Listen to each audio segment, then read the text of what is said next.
Hey guys, it's Matt. This is a very comprehensive presentation about the Mandela Effect. The main inspiration for doing this is a good segment of this community that's very interested in the Mandela Effect, which many times I'll call the ME, or even those that make videos about the Mandela Effect don't even understand it. It's driving me crazy. They don't even understand it. So it is time for a very thorough and comprehensive analysis that will present and organize the information where it can be understood by people that don't know a lot about it. I'll keep this as simple as I can. We'll provide maybe a new take on it or some new theories for those that have been very interested in it. And for the haters, those here, I can hear them say, it's a psyop.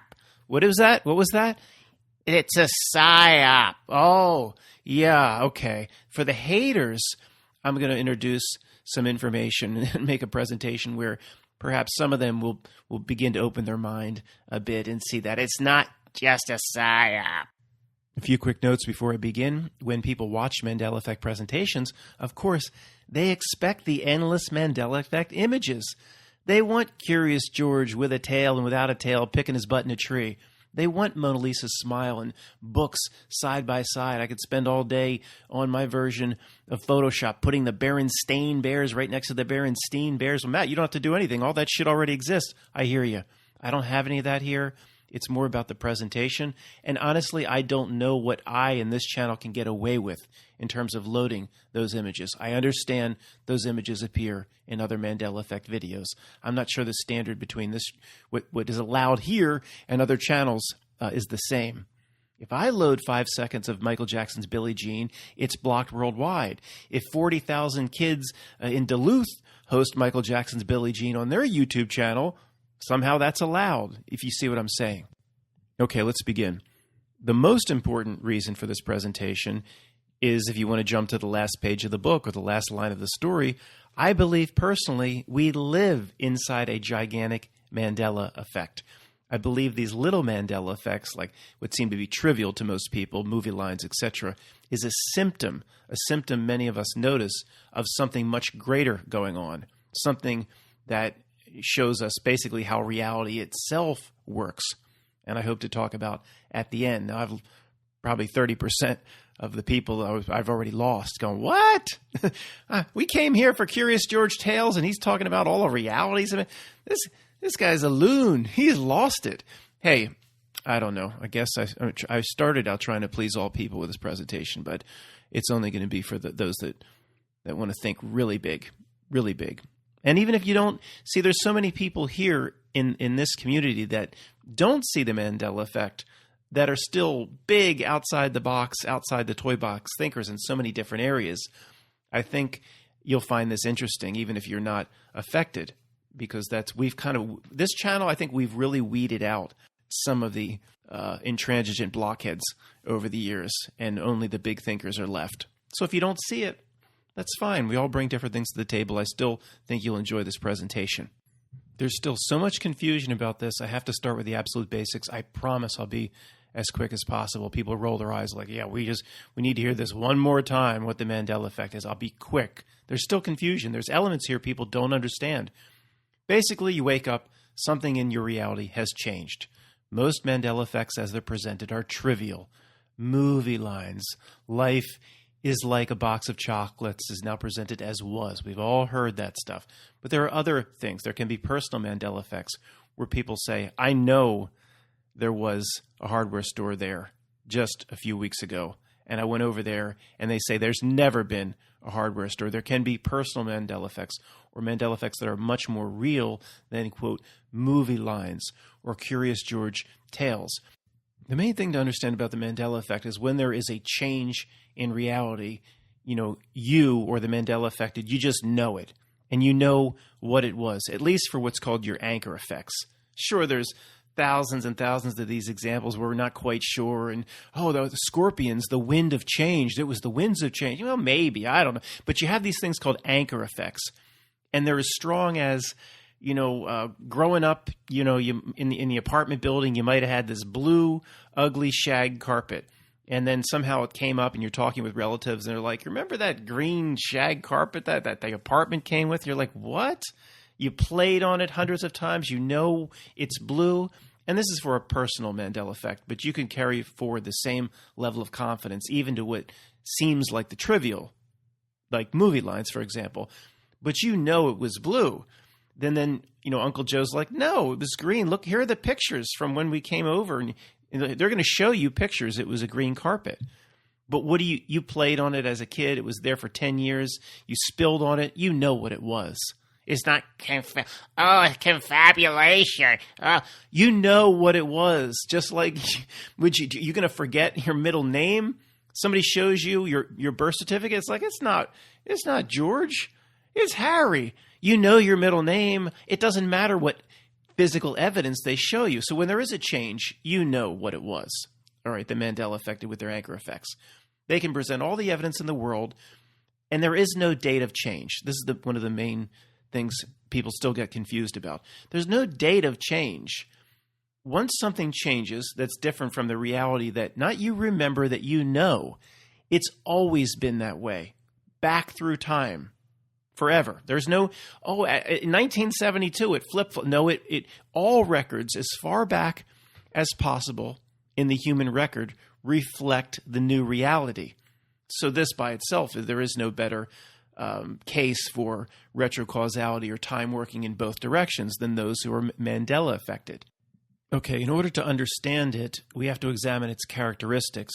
In looking at its characteristics, we can then maybe bridge how the symptom of whatever reality is doing, showing us Mandela effects, is actually something we can use to build a greater understanding of how the entire reality itself works. So have to isolate its symptoms and what potentially is going on here. Then can you apply the microcosm to the larger, or the below to the above, and determine that reality itself reflects these same symptoms or characteristics. So I'll be as brief as I can through the ones that, especially that you know, some of which need a little bit more emphasis. Characteristic number 1, the Mandela effect is always subtle. Always subtle.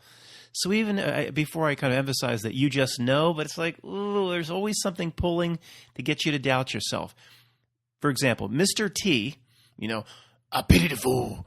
Mr. T will never be a Mandela effect because there can't be a subtle change to Mr. T in any respect. Let's just look at the name first.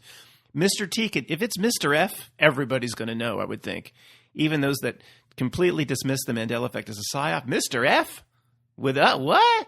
Mr. T can't change, even to Mr. Z. There's no subtle possibility there. All right?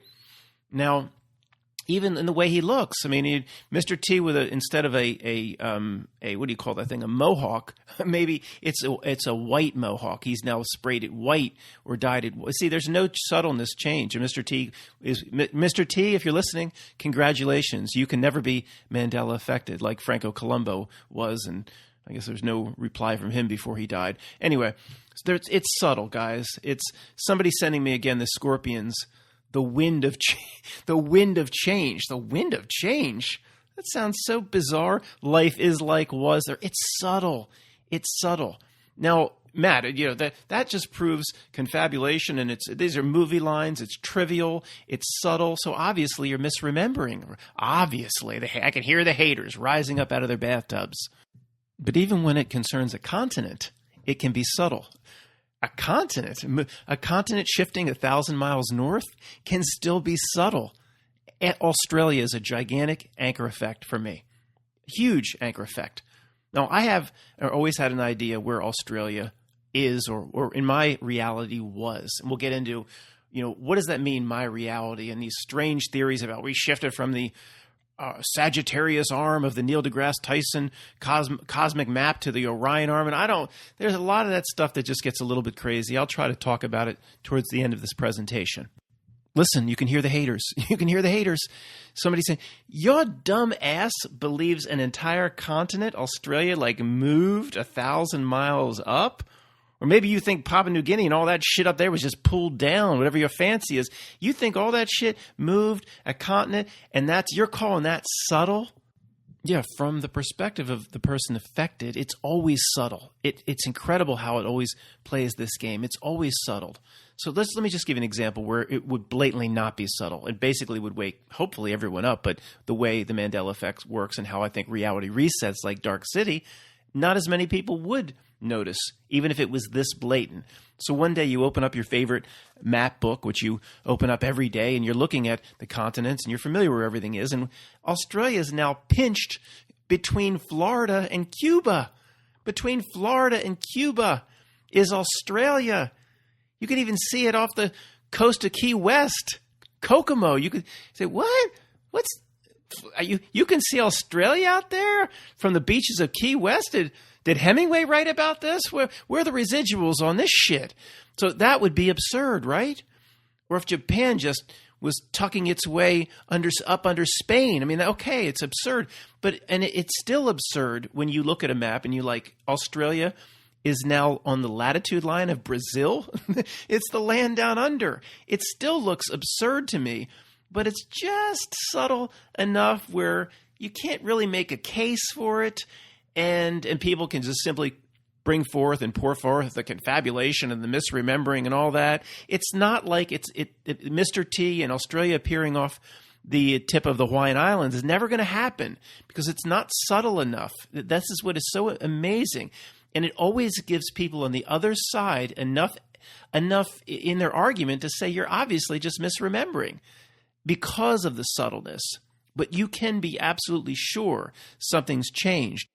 So the best way to cap out this first characteristic, the subtleness, is it's incredibly subtle to anybody that's coldly analyzing the Mandela Effect and is not affected in any way, like Chick-fil-A. Oh, you just missed CHIC, Phila. You just misremembered. I mean, obviously, it's close to what you remember, so you could see why you would make that mistake, Matt. I can see why you would make that mistake, Matt. It's okay. But, but to you, if you're Chick-fil-A Mandela affected, it literally is absurd. CHICK spelled out is absurd, completely ridiculous.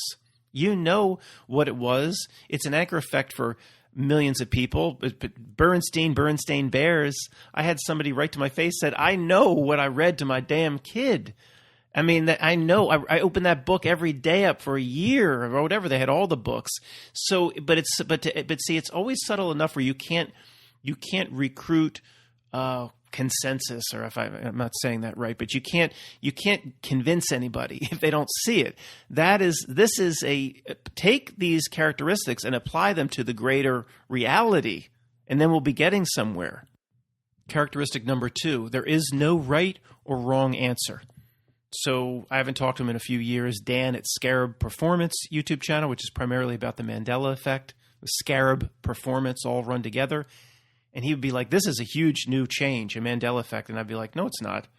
No, it's not. It's always been that way from my reality bubble's perspective. He's not right. I'm not right. So somebody might be saying that doesn't really understand the Mandela Effect, be saying, wait a second. If you people in this Mandela Effect community, you'd all be affected the same way. And look, we live in a bizarre, wondrous reality that, at least from the perspective of us living inside the body and the avatar, we'll never truly figure out. It does seem mind-blowing how this can be possible. All we can do is notice the symptoms. There is no right or wrong answer.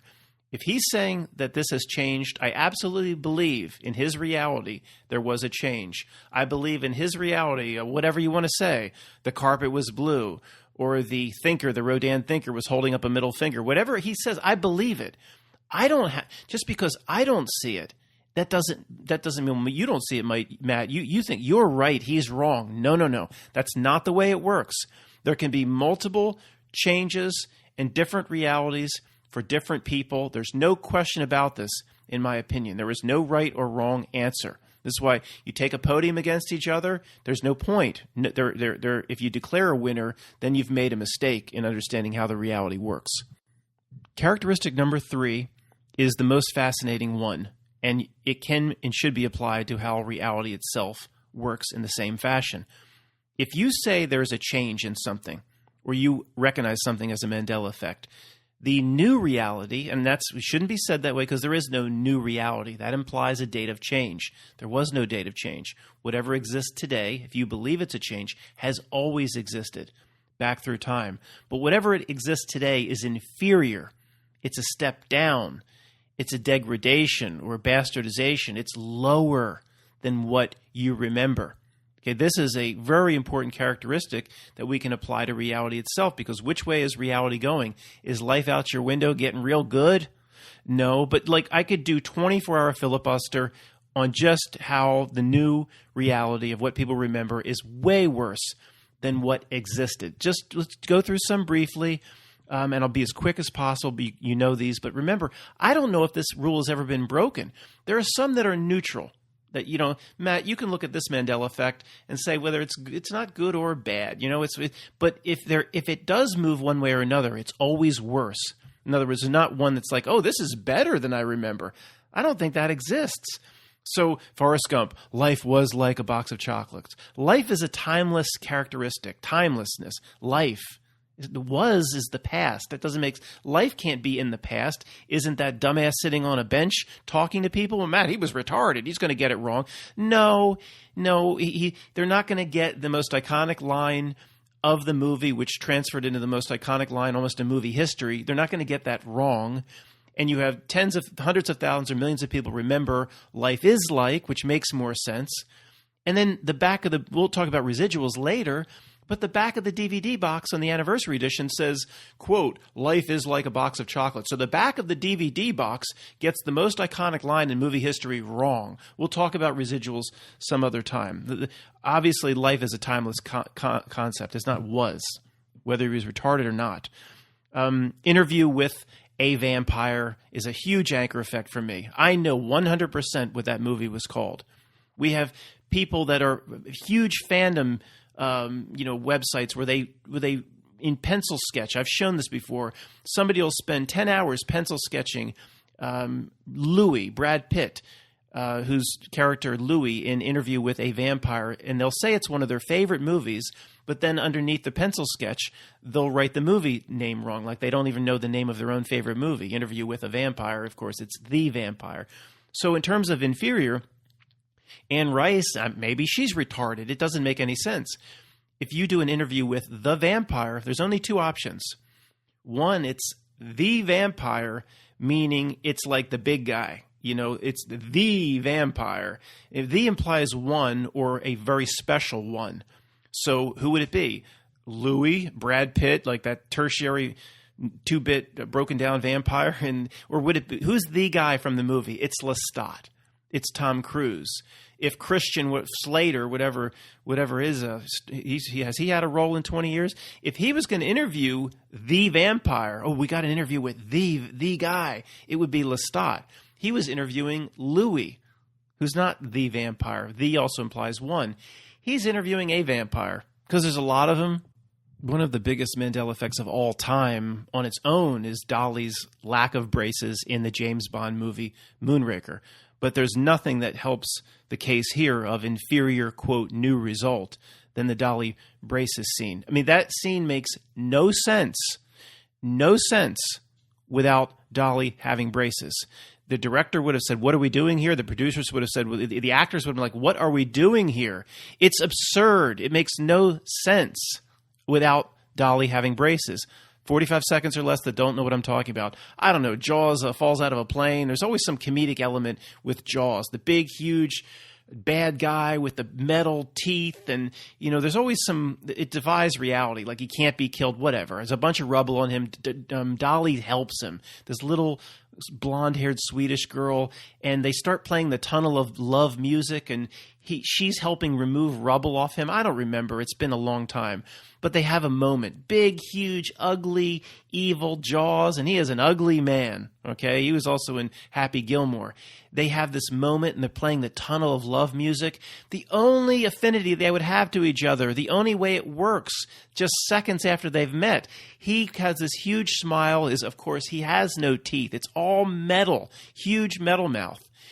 The affinity, the relationship is she smiles. She has a mouthful of braces. The Tunnel of Love music is playing. Little Swedish, beautiful little girl falls for this gigantic, ugly monster type. That's what they have in common. It doesn't work without that. It would have been stopped in the editing room. Somebody would have said, "Wait a second, what do we do? Who designed this scene? What glue were they sniffing?" So this, guys, I mean, if the dolly braces scene doesn't get those who can't see the Mandela effect to at least question, like, yeah, this makes no sense, then I just don't understand it. It is so blatant with that one example. Okay, we'll continue with a few more. This could go on for 10, 15 hours. Every single one produces an inferior result, but they're fun to talk about. So let's just do one or two more. You have the Scorpions famous song. Greg remembers. I remember. The winds of change. Isn't that the way you would present it? The winds of change, the wind of change, and even they sing the wind of change. It doesn't make any sense. Okay, there's a lot of subtle ones that are just the new reality. Quote, new reality. There is no new reality. It's worse. My favorite example of inferior new reality to talk about is Field of Dreams. Let's just do a few minutes on it. This one fascinates me. I remember, a lot of Mandela-affected people remember clearly, and this is an anchor effect for me. I am sure if you build it, they will come. Now, I'm aware that reality just doesn't exist.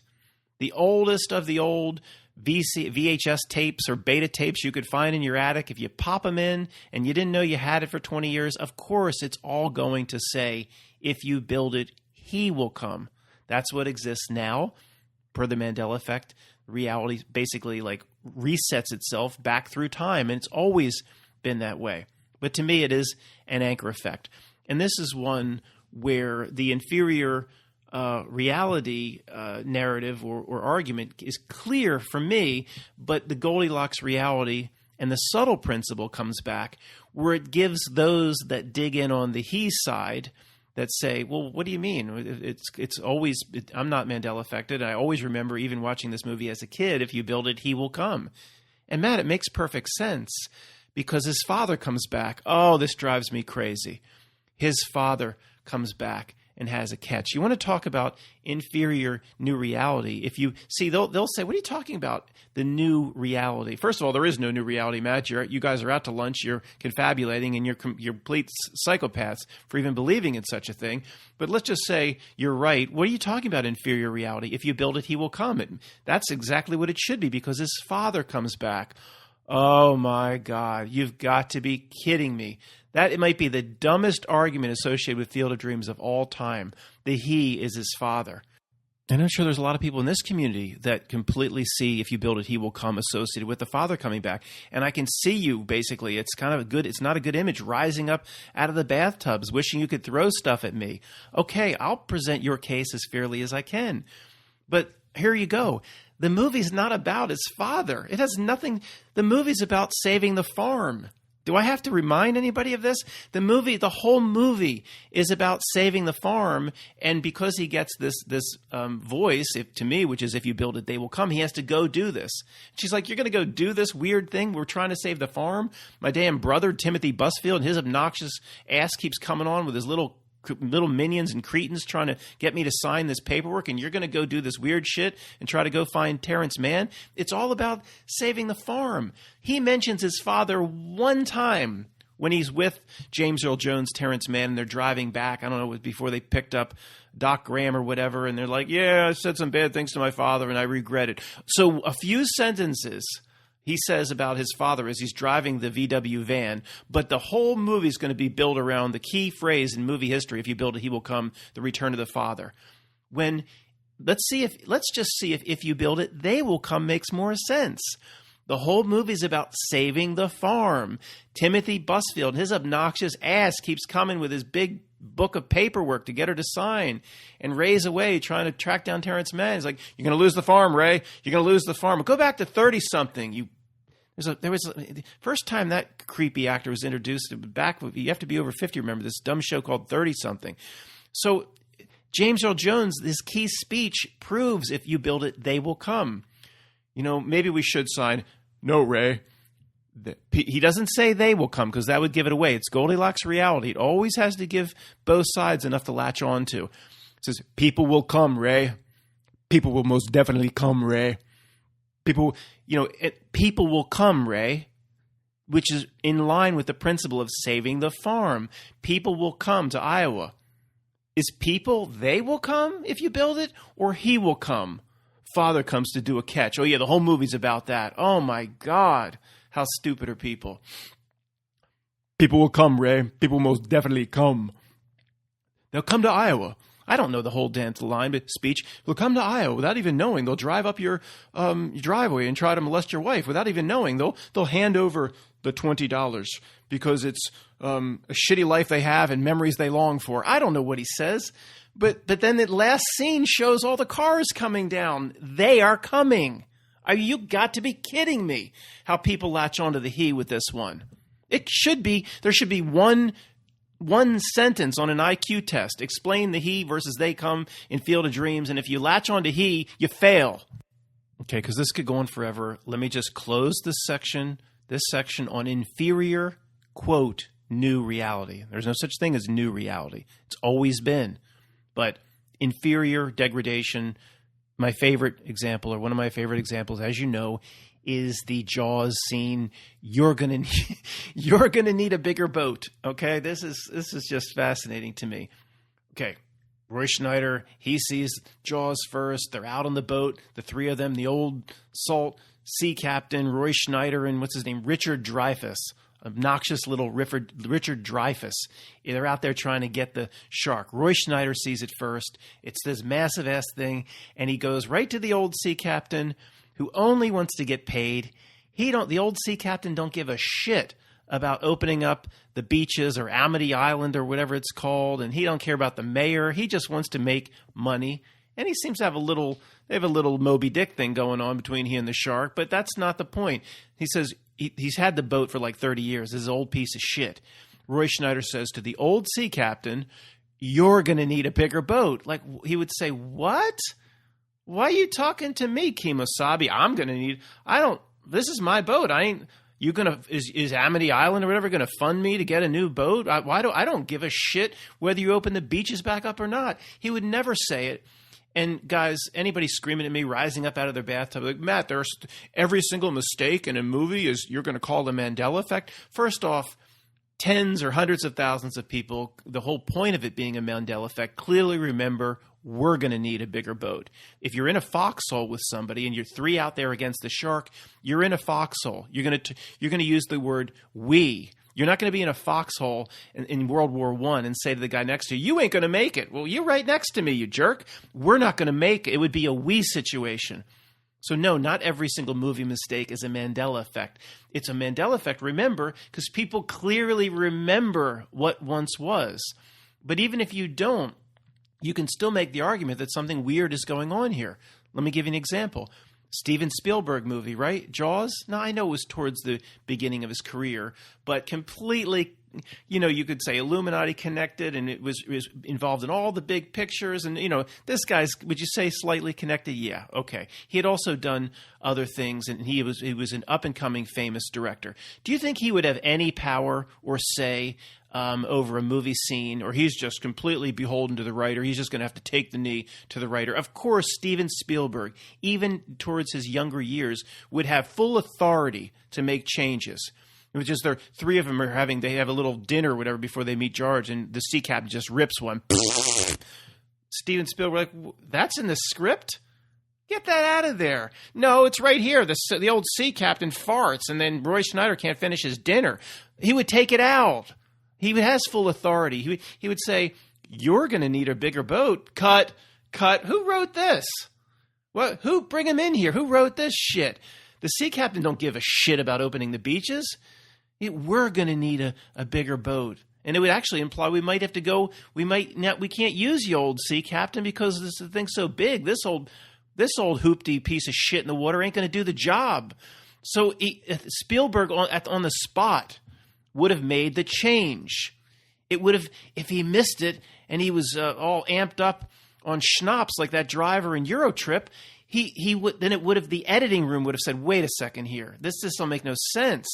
Okay, we could go on and on forever. It's always an inferior new quote, new result.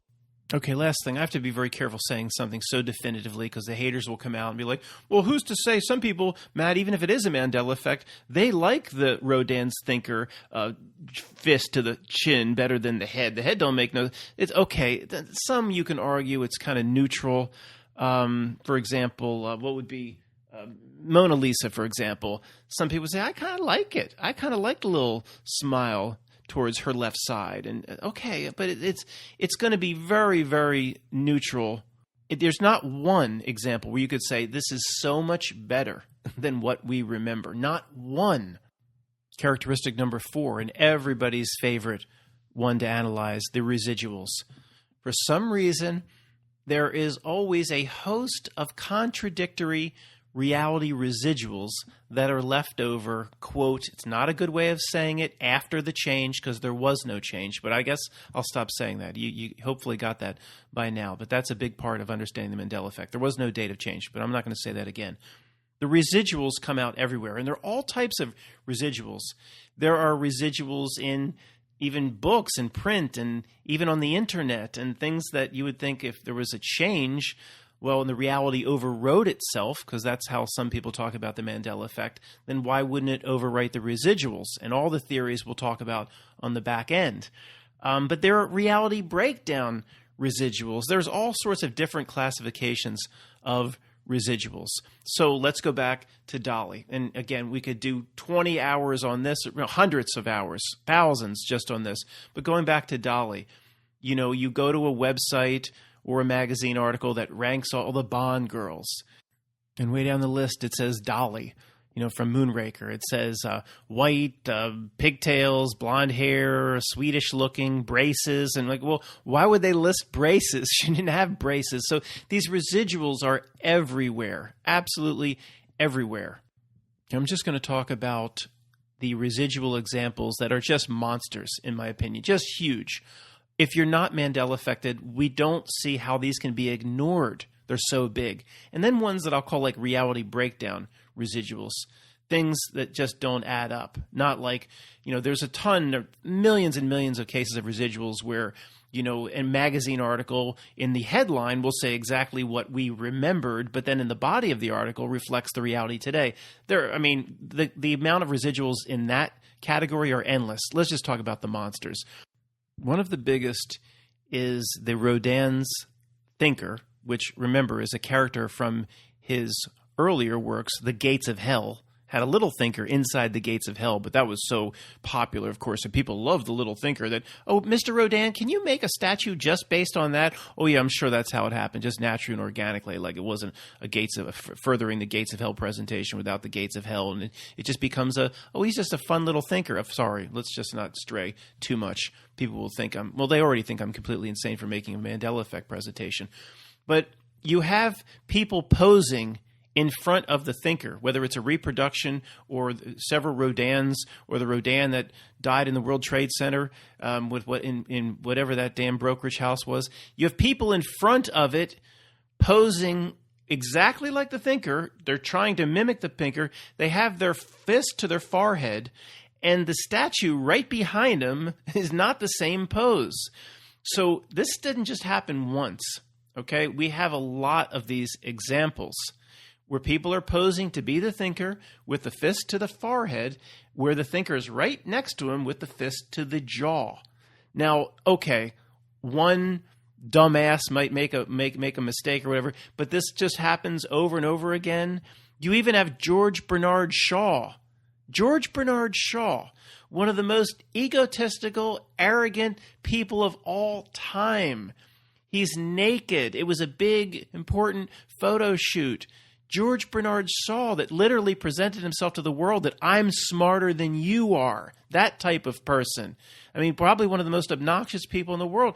He's posing with his fist to his head. He's the thinker. He's trying to give an ode to himself. I'm the thinker. I'm so smart and intelligent. Could you imagine what they could have done with him? What his rivals could have done with him? If there was no Mandela effect, he goes live worldwide with this pose. He's naked on his fist to the forehead. Georgie, were you trying to do the thinker to imply you're the thinker and you're the thinking man and we all dummies here? You didn't get the pose right, you jackass. It gets worse. I looked into it a few years ago. Rodin himself, maybe, or the museum or something, has close ties to George Bernard Shaw. George Bernard Shaw might have sent the pictures of what he did to Rodin or the Rodin Museum. Something along those guys. It's not just a pose in front of a statue that's 400 years old. There's some connection he has with Rodin. It would never have gotten it wrong. To me, the residual is so strong that somebody would have to say, Matt, I don't know what you guys are talking about, this Mandela effect. I don't see it, but I hear you. There's no possible way George Bernard Shaw got his pose of the thinker wrong. And then on top of that, remember, you have not countless. I mean, the residuals go away over time. That is when I don't know if I list that as a characteristic, but reality will continue to overwrite itself. The residuals you can find go away over time, but you can still find pictures of people posing right next to the damn statue, whether it's a recreation of their local Fields Museum or whatever, where they're just not getting it right. If it was just that, I probably wouldn't be talking about it. But the George Bernard Shaw thing is just huge. Just look it up on Google Images. George Bernard Shaw, thinker. You'll see it. Impossible. Perhaps the biggest one of all time in terms of residuals is Isaiah 11:6 in the Bible. The lion will lay down with the lamb. There ain't no lion laying down with no lamb anymore. And I remember looking at it years ago, and I don't want to say there's a new Mandela effect here or another change, guys. I just want to tell you personally what I think. And, I'm probably wrong. But I remember, okay, the lion is now the wolf. The wolf lays down with the lamb. But you look at it now, it's like the wolf doesn't lay down with the wolf lives with the lamb. It's like, it seems like it's changed again, but that's to me. But I don't want to get too crazy. But the point is, it's just lion, lamb, wolf, lamb. But the residuals you have, just forget the language and the verbiage and what follows after with the leopard and the kid shall lead them and whatever. I mean, people have a whole different memory and very clear memory. I wrote it down somewhere based on what the whole passage of Isaiah 11:6 said, all the way down to, at the end of the closed now, and the little child will lead them or whatever. The whole thing is changed. Probably all reality resets all the time, like Dark City. We'll talk about that later. But the residuals are off the charts. At the time, I'm sure these residuals go away over time, and whether they really go away, reality itself is overwriting itself, or Google's just doing it on its own. But you could find like countless paintings of a lion laying down with a lamb and sculptures of lion laying down with the lamb. And first off, they're Christian presentations and Christian paintings. Who could possibly make that mistake? That by itself is impossible. They just got it wrong. But it gets worse. You have the paintings, and you'll find a few of these left, but again, most of them get wiped out. Residuals go away over time. You have a painting that somebody spent countless hours on. A very Christian religious person puts the lamb between the legs of the lion laying down with the lamb, and then right on the painting it says Isaiah 11:6. So so there's no doubt that's what they're presenting. It gets worse. I don't know if these residuals exist anymore, but I assure you there were a few. Somebody spends countless hours and time and effort painting this beautiful lion laying down with the lamb, which I just don't understand. They get all wrong. Then it says Isaiah 11:6 on the painting, but then they have the passage written in. It says right on the painting with the lion and the lamb, the wolf will lay with the lamb. What? That's impossible. Too fair. What does that guy say what did they say Fast and Furious 5 when they all meet again in Brazil? I never can figure out. Put in the comments, those two guys. Anybody can talk shit in Spanish, bro. Too fair. What does he say? Sorry. There's another class of residuals, not just, links and shit on the internet, like literal reality breakdown residuals that I don't know what to call. We'll just call it reality breakdown residuals, or residuals that are much more real than a freaking URL that doesn't reflect the body of the article. You have things like, when Australia, one of the ways I gave a presentation years ago, when Australia to me, how insane does this sound? If anybody who doesn't understand the Mandela effect, they're just listening. When Australia moved, what? Get the white coats. When Australia moved, and I did a lot of research years ago, the last or outer Australia little island is only 90 miles now. See, that's the way I'm going to say it now, from Papua New Guinea. 90 miles. Well, where are the reality breakdown residuals? What you talking about, Kimosabe? Okay, give me a minute. 90 miles, okay?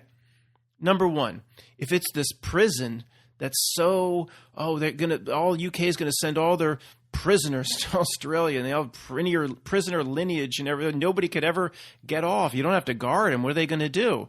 Well, they could, and if it's only 90 miles from the outer island, okay, those outer islands are farther off, but it's technically only 90 miles from Papua New Guinea. The last time I looked at it, maybe it's changed again. Any idiot, Tom Hanks, or even idiot Chet Hanks, stranded. What's that movie where he's stranded with Wilson and the volleyball Outcast or Castaway? Yeah.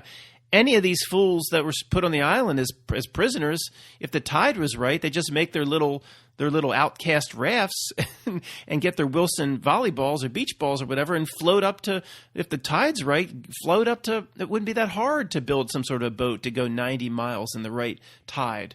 Look what they say Shackleton did and that nonsense of Antarctica making his way to Elephant Island. Are you kidding me? I don't buy into that bullcrap either, but so that's number one. All the prisoners would have been able to get off, or some, of course. But I'm leading with the least strong example. They get stronger. Then I started doing research on what do you call indigenous species of Australia, and of course you have across the board potentially like 1,000 indigenous species, or at least when I did the research. But a portion of the indigenous, meaning it's only these animals or whatever, these snake or whatever, is only on Australia.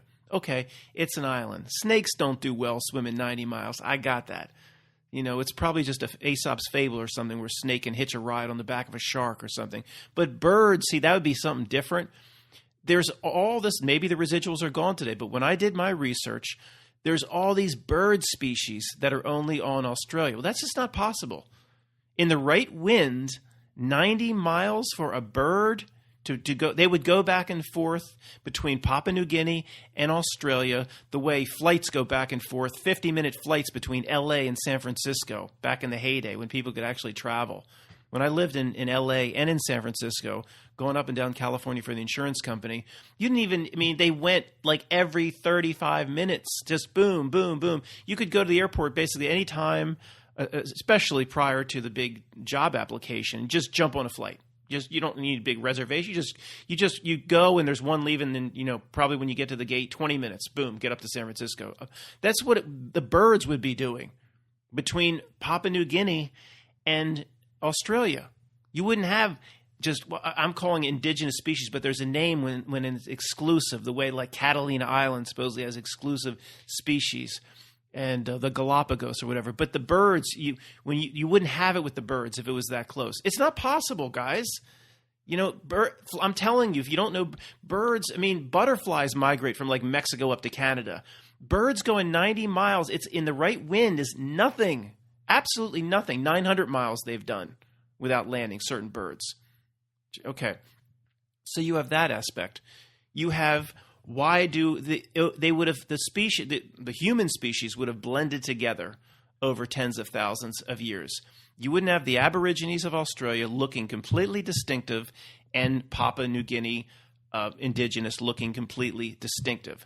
I think maybe it's called New Guinea because of the way the indigenous peoples there look. They look African. They're black. They don't look. I understand that the skin color is very dark of Aborigine people in Australia, but they would have blended together. Okay, at some point, somebody at some point would have taken a few rafts back and forth between 90 miles, and you wouldn't have completely different human species. When supposedly we're told they had hundreds of thousands of years to take their rafts and their canoes and their sailboats back and forth. You would have had some inbreeding. It didn't happen at all. And they're just too close where that's just not possible, in my opinion. If you don't like that example, fine. The bird one is, I would say, impossible to dismiss. I'm not talking dodo birds, flightless birds. They have to swim. there are tons of these reality breakdown or much more real than a URL misquoting a movie line residuals regarding the Mandela effect, real things that just don't add up, like the one I just presented. But here's another one. Many people believe the Rock of Gibraltar, or remember the Rock of Gibraltar in the middle of the Mediterranean or halfway between Morocco and Spain or whatever. Now the Rock of Gibraltar is attached to Spain. There could be a little, 20 feet of water or something. I mean, basically it's attached, a little bridge to get over. Okay. So the problem comes with the story about the monkeys. I don't remember the exact story, but I remember doing a lot of research on it when I presented this topic the first time, 4 years ago, something like that. There are these monkeys on the Rock of Gibraltar today. And the story is, pirates brought them over from Africa, or Blackbeard, or merchant ships. Somebody brought these monkeys, and they learned to live and breed on the Rock of Gibraltar. Well, the big problem to me when I looked at it was, why didn't these monkeys make their way up to more fertile grounds throughout all of Europe? Why didn't they leave the Rock? And if you look at the Rock today, there's nothing there. All right. There's it's just rock and some grass growing up and some weeds. And you're thinking it's not some lush jungle, or what are they eating? These monkeys apparently are still on the Rock. Again, it's been years since I've looked into it, but there's not a whole, if these monkeys were able to survive on this rock, monkeys are pretty darn smart. I don't know if they're baboons or whatever they are. There's nothing there. If they're surviving, they're barely surviving. Look at the topography, look at the pictures. You're like, what are they eating? They would try and naturally move to where there's food. Is that a stretch? They would kind of anything, rats move to where there's food. Monkeys would probably be able to come up with that conclusion a little bit sooner. They would move to there's no of these monkeys in Europe. They're isolated to the Rock. And I don't know. So you could come up with any sort of counter argument. Matt, well, you think the farmers of southern Spain are going to put up with a bunch of monkeys? Anytime they tried to make their way up, which of course they did, they were all killed off. And they kind of learned quickly, you step 1 foot out of Shawshank, you're going to get your monkey head blown off. I don't know. It just doesn't make sense. You'd think, there would be some of these monkeys that made it off the Rock, but they're just content to eat grass and sand or something. I don't know. Maybe that's not the best example, but these types of examples, we could go, all day. They're not just lines and misquotes, and there's much more to these Mandela effects that, if you observe reality itself, it starts to break down. One of the really strong arguments for the Mandela effect, if you don't see it at all, is if you call people misremembering, for example, or they remember something that doesn't exist. What a coincidence. They're all remembering the exact same thing for the most part. So a big one, not really a big one to me, it seems like it should be Luke, I am your father. Luke, I am your father. That sounds like Yoda. To me, it should be that, but I don't know. That's not an anchor effect for me when I watch it now and it says, no, I am your, but that, whatever. It's not a big one for me, but it's a huge one, huge for a lot of people. And, of course, people explain it away. Oh, well, some Saturday Night Live skit started quoting it, and they got it wrong, and then it just perpetuates itself, and everybody just remembers Luke. But here's the point. The point is, why does everybody remember it wrong? And maybe this isn't the greatest example. I'll throw another couple examples at you. But it's not like, what is it now? No, I am your father. So they bring in people into the focus group, and they're all Mandela affected. And person number one's like, no, it was Luke, I am your father. And the person two's like, no, that wasn't it. It wasn't what it is today. But it was like, you son of a bitch, they had the son of a bitch was in there. I am your father. And then the person sitting next to that person's like, no, it was Luke, you worthless troglodyte. I'm your father. And get in my Death Star. They remember something completely differently. What did you mean there? There's no son of a bitch. And there is Luke, you worthless troglodyte, get in my Death Star. Like fat bastard. Get in my belly. Get in my Death Star. Everybody at this focus group remembers something different. But no. With the Mandela effect, they all remember the reality the same way. Nobody says, interview with the vampire. Well, this guy thinks it's interview with a vampire, and this guy thinks it's interview with the Pink Lady vampires, a subset of Rydell High. It's not all over the place. There's consistency, which is not possible if people are just forgetting, right?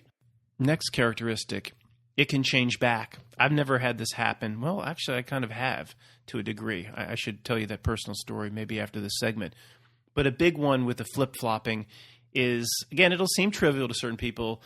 Hillary Clinton, Hillary, and then it went to 1L, and people are absolutely positive. Then now it's back to 2 or whatever it is today.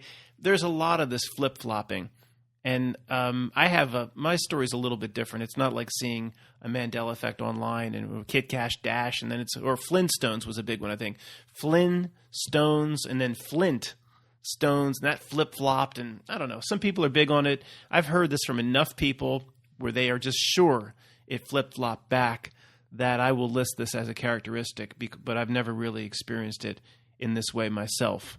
I guess at the end I'll talk about my personal Mandela Effect, ones that go beyond anger effects, where things like literally changed in front of my eyes. And that, I don't know if I want to list that as a characteristic, that things can change before people's eyes or not. I'll probably talk about those stories later, what happened to me, what happened to Greg. Last characteristic, and I don't know if it should be listed in terms of the characteristics like it's always subtle or the residuals, but I'm just going to put it here. You can never pin down anybody that's close to the Mandela Effect, or you can never get a straight answer from somebody that should be able to give a straight answer, with only one exception, a gigantic Mandela Effect for people. And the Mandela Effects usually don't work this way. I mean, this is very odd.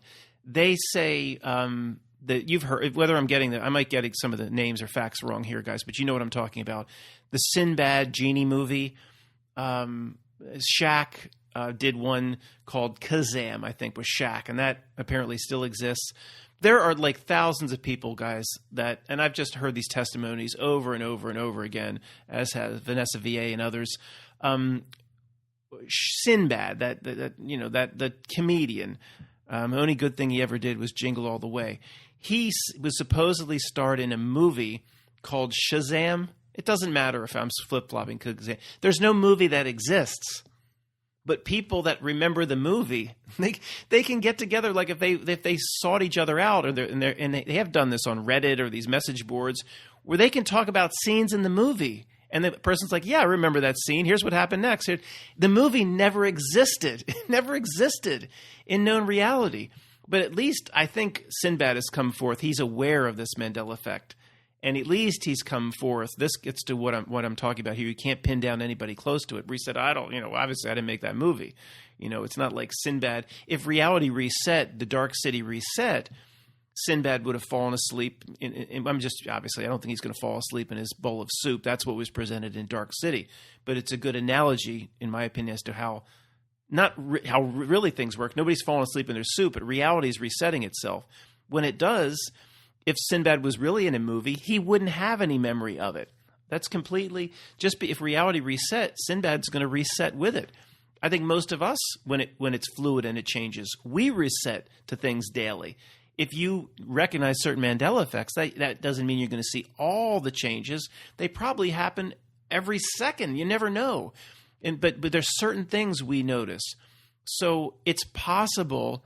I guess what I'm saying is if Sinbad is saying he never starred in a movie where everybody remembers scene by scene, thousands of people remember different scenes from the movie Shazam, and Sinbad says he wasn't in it, that's not definitive proof he didn't make a movie.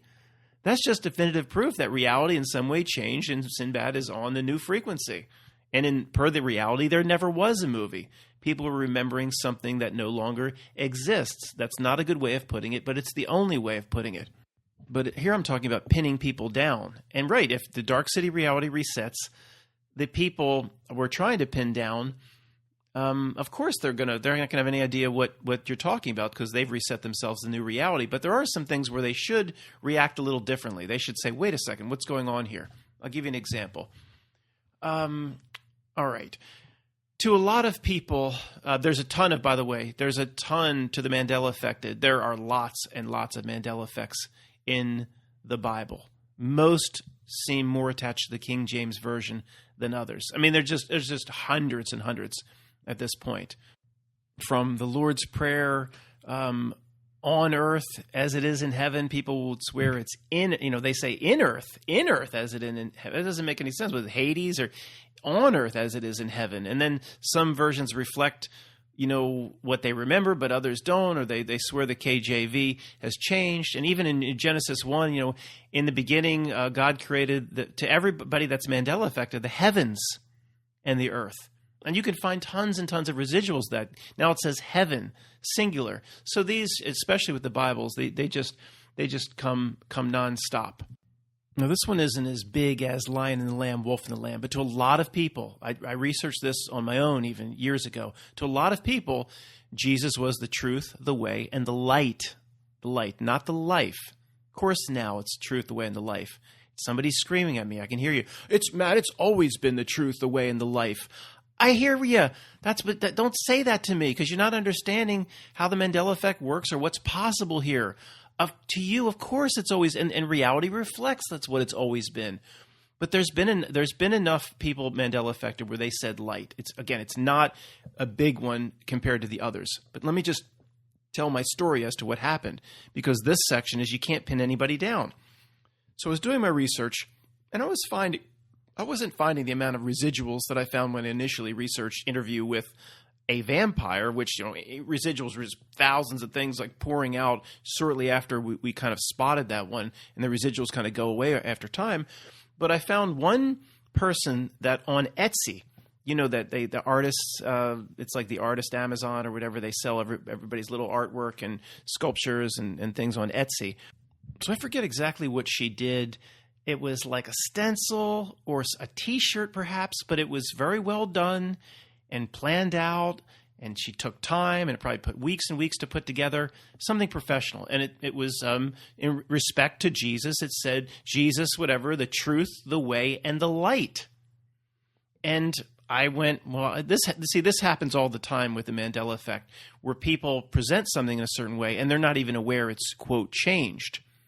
And this relates to me, the observable Tony download and all that stuff. But this, again, section is you can't pin anybody down. So I found her email, the seller, and I emailed her, and I said, you should know that this does not appear in the Bible. You've spent all this time on this stencil or a T-shirt or whatever. The Bible says the truth, the way, and the life. Now, it's okay. There's something called the Mandela effect. You might not be aware of it, but see, every time any of us have ever reached out to the person that was kind of involved in the Mandela effect, and I hope this is coming out okay. Like, you can never talk to them. You can't ever engage with them.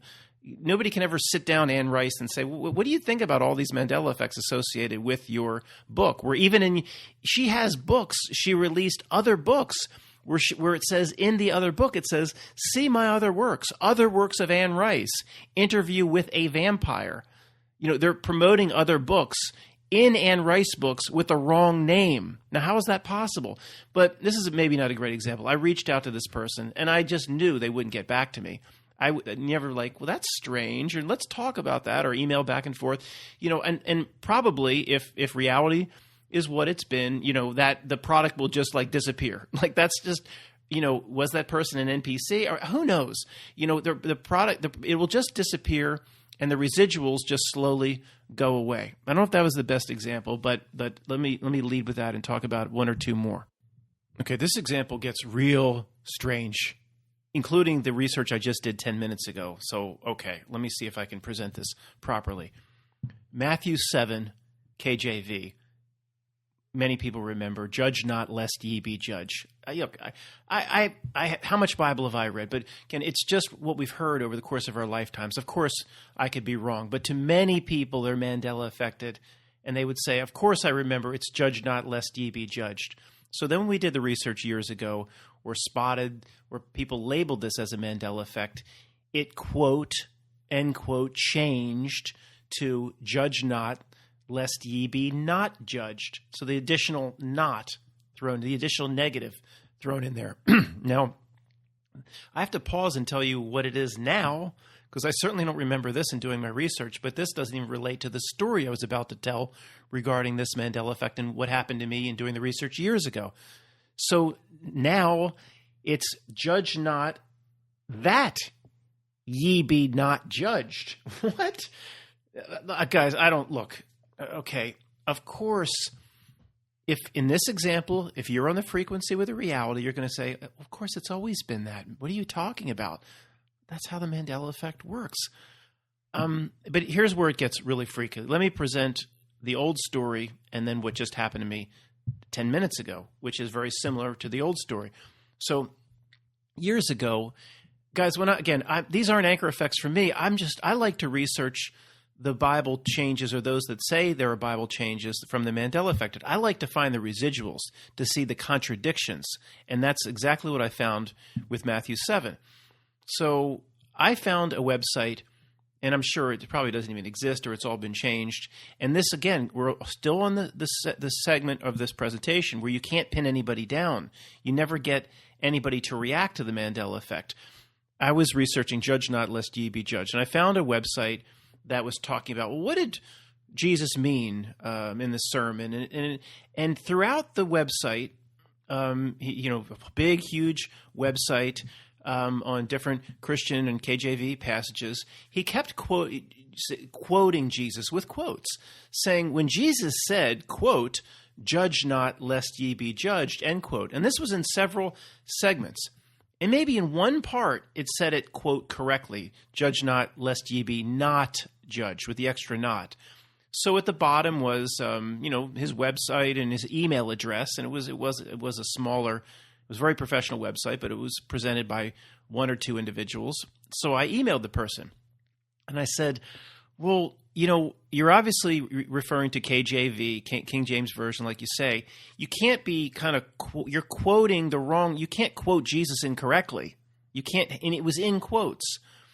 He's not saying, well, most people just, Matt, the interpretation, whether you put the last "not" in or not, is the same. People know what Jesus is saying. He was quoting Jesus. You can't really quote, you're quoting incorrectly. That's kind of a big deal.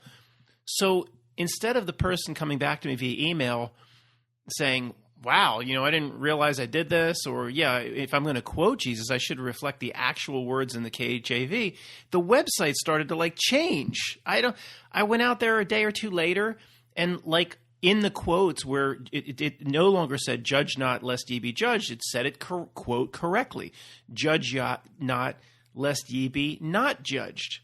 And so, okay, I'm like, well, the person must have gotten my email because they're correcting it. Well, why don't they just you can never interact with these people. That's what's so bizarre about it. And I hope I'm getting this. This has been a real big deal with me. I don't know if I'm communicating this properly. But the person could have even emailed me back and said, I didn't, hey, I got it wrong. I'm going to change it. Thanks for your input. Nothing. You can never interact with these people. But the website just starts to change. Well, he must have gotten my email. So still, though, in part of the bottom is in discussing what Jesus meant. This is with no quotes, just in the paragraph. In discussing what Jesus meant by "Judge not, lest ye be judged," I'm like, well, he's still getting it wrong. Whatever. You can never interact with these people. All right. Well, here's what happened this morning. I go and remember, let me just check it, So I look at, Bible Gateway or whatever. "Judge not, that ye be not judged." And I went, that? I could have sworn. Look, I was positive when I did this research on Matthew 7. The only difference was the additional "not." "Judge not, lest ye be judged. Judge not, lest ye be not judged." Which, people would say, it's nothing. But it does totally change the meaning if you want to break it down. I swear I would have remembered, this is new to me. I would have, okay, maybe I would have remembered, but it says, "Judge not, that ye be not judged." Okay, maybe I got it wrong. I'm not perfect. But here's the thing. The only other research I did this morning, let me drag the microphone over to this other laptop that I have open. The only other research I did this morning is the only other website I went to is from daily.jstor.org, and the / it says "Understanding a Misunderstood Bible Verse," but it just says NDER, standing. That's weird. Whatever. "Understanding a Misunderstood Bible Verse" by JSTOR Daily. Okay? Big, huge font. "Understanding a Misunderstood Bible Verse." Quote. Right at the top, there's a whole picture of Jesus. It says, quote, "Judge not, lest ye be judged," end quote. Just like it happened years ago. Now, this comes, it says right on the website here, this comes from a Sermon on the Mount, from the Sermon on the Mount, of course, in Matthew 5-7 of the King James Bible. And he's referencing here King James Bible. How has it become a harmless aphorism? So he's, again, another website quotes Jesus incorrectly, and completely incorrectly, because it still incorporates lest ye be judged, L-E-S-T. It's right in, I just pulled out my old King James, or was my grandmother's. It says that. So this person is again, this has happened to me again, what happened to me 3 or 4 years ago. Person's having a whole article from a very, very, very well-produced website, and they don't even know the verse. I mean, this shit happens over and over with the Mandela effect. Then it says, when they blah, blah, blah, lower it says, here's another quote, judge not lest ye be judged. Again, then the not is not in there, and that is not in there. And it says, that sentence, of course, comes from the Sermon on the Mount. No, it doesn't. Because it says right in my old King James, judge not that ye be not judged. Anyway, guys, I don't see this. These residuals to me are so strong, unless you think, person after person just got it wrong, website after website just got it wrong, time after time. See, and if it follows suit, what will happen here is, I'm not going to do it in this case. I'm done with this stuff. If I emailed JSTOR, they wouldn't get back to me and be like, oh my gosh, how do we make that mistake? It would just slowly start to change and reflect reality correctly. Like, because I noticed it, I don't know how to describe it. For those that are Mandela affected, you know exactly what I'm talking about. Okay, this introduces a completely new section, completely new chapter, major section number 2. We will ponder what it is, the Mandela effect, but this section is, let's just get out of the way what it's not. Now, do I know for sure I'm some sort of Q from Star Trek, omnipotent? No, but I'm pretty sure, guys, these are very dumbed down approaches to understanding the Mandela effect. So here we go, what it's not. It's not time travel. Oh boy, if I hear that. If it was time travel, and as the person, the man and woman that wrote the Bernstein Bears, you swap their birth certificate, or it was of course it was Bernstein Bears, but a time traveler went in and swapped the birth certificate and they became Bernstein, then you wouldn't, there would be consistency then after that. You wouldn't have all these residuals, if you see what I'm saying. You wouldn't find patents submitted to the patent office and copyright office on behalf of Bernstein, C-E-I-N. You wouldn't have residuals on Steen everywhere if a time traveler went back and per day one changed it. Where would the residuals come from? There's too many residuals for them all to be mistakes. That's part of the main thing that the Mandela Effect researchers hang their hat on, is when you get into thousands upon thousands of residual evidence that the old reality existed, how many thousands do you need before it's just no longer a mistake? A big one to me, an anchor effect, is the bodybuilder, Mr. Olympia, who followed Arnold Schwarzenegger. I was into that back in the late 80s. Franco Columbu with an O. Now, the residuals slowly disappear. But when I first did the hardcore research, there's all these booksellers selling he was a doctor of chiropractic. He's dead now. Doctor of chiropractic, did nutrition books, whatever. All these booksellers are promoting his book as Franco Columbu. Different websites, Matt, they're all tied into the same bot. No, they weren't, okay, in my initial research. Some are, I hear you. But no, they weren't. Talking about Franco Columbu's book, and the cover is right there that says Columbu, C-O-L-U-M-B-U. The book cover, so this it wasn't like, oh, I found one mistake on a website talking about Franco Columbu. There was like hundreds and hundreds and hundreds. I have a DVD, a Blu-ray DVD from a movie that Franco Columbu appeared in, or Columbu, sorry, it's always been Columbu. He didn't change his name. It's always been that way. I have a DVD of where it's some 2-bit movie that starred Franco Columbu, ex-Mr. Olympia. You got Schwarzenegger to do a cameo. And right on the Blu-ray, the DVD, it says Franco Columbu, right on the box. And so the DVD got it. You heard me talk about this. The DVD box printed the name of the star of the movie wrong. And of course that's possible. But then there's hundreds of other examples. So the reason I'm mentioning Franco Colombo, guys, is it's not time travel. It's not time travel.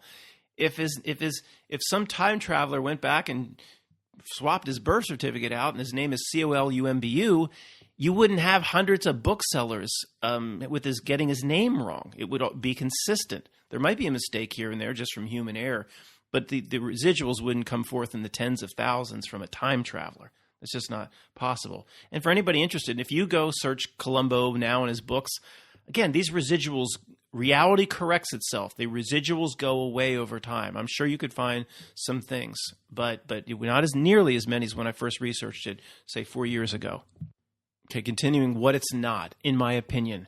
It's not totally of the cabal, targeted of the cabal, and completely targeted from CERN. It could be related to CERN, but see, the Mandela effects you notice, like a movie line or something what we've talked about, to me it's a symptom of something else, something much greater. So maybe the creeps, do I think CERN, which goes under 2 countries, this massive thing is just about smashing particles together to get a glimpse into the first nanosecond of how the universe was formed? Of course I don't believe in that horse shit. What a bunch of bullcrap.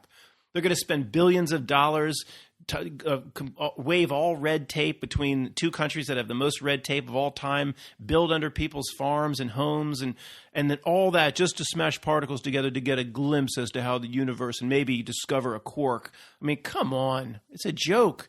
Who knows what they're doing, creepy stuff they're doing. And the Mandela effects is a residual of that, potentially. But it's not like people actually believe, like, George Bush walk into the CERN. What are we going to do today? Did you pat the Shiva statue? The Shiva, not Shiva. Did you pat the Shiva statue? They have a big Shiva statue going in the destruction dance, the destruction of all worlds dance. Oh, you're just in time, George Bush. Sit down. We're going to change the Kit Kat wrapper today. See, they're not that good. They might be screwing with reality, of which the symptom of it or the effect of it is a Mandela effects people can notice. Okay, we're going to spend a little bit of time on my favorite. Here it comes. Come on back in. Say into the microphone what you believe it is. We're all confabulation, misremembering. Come on, we're leaning into the mic. All right. It's a psyop. Say it again. Nobody heard you. Come on. It's a psyop, Matt. You're falling for a psyop. Oh, I never heard that one before. A psyop. It's amazing how I'm able to see through so many things in terms of what I've been doing here for 10 years, but I just fall down to this one. Just my gosh, all the research has just been deluding myself. It's a psyop. I heard you, it's a psyop. Get out of here. Get out. Go make me a tuna fish sandwich or something. It's not a psyop because the people that say psyop, they have the lousiest, crappiest, shittiest defenses in terms of to defend their psyop. Somebody emailed me the other day, and I think I replied. I wasn't sure exactly what they were saying, but I've heard this before, so I don't mean to pick on that person. I've heard this many times before. That say, well, Matt, with Dolly's braces, that was erased out. And I was a little sensitive the way they presented it, because if they meant reality itself overrode itself, like Dark City every night, reality itself changes, big buildings become small, janitors become executive vice presidents overnight, reality itself changes, and then everybody goes along with it. Kind of like, there's a lot of smart people that talk about reality changing and resetting itself all the time. If you're going there, I agree with you. Reality reset itself. That's generally what the Mandela effect is. And when it resets itself, everything per what you call the past changes as well. But if the person meant this, and this is what I've heard from the PSYOP people over and over again for years, and their idiot arguments, is that like somehow they got a hold of the master DVDs and they changed the DVDs. And that's impossible, because people have old VHS tapes in their attic. And I remember the person, after the Anne Rice thing, Interview with a Vampire, they went up into their attic and they pulled out all the old Anne Rice books. And they're like, look, they all say, now they say, the person saying Interview with the Vampire. And they're like, I read this book twice. This person says it was Interview with a Vampire. I'm completely Mandela affected.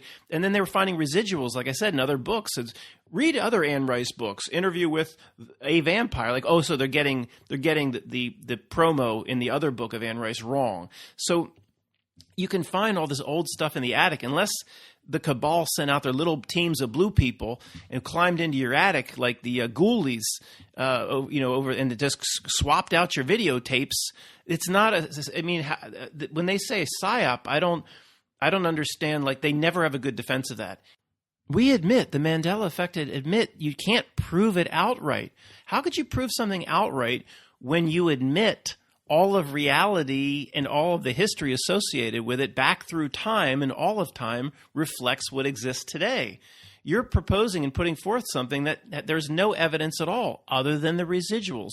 Other than when residuals get into the tens of thousands, they no longer make sense that there could even be that many residuals.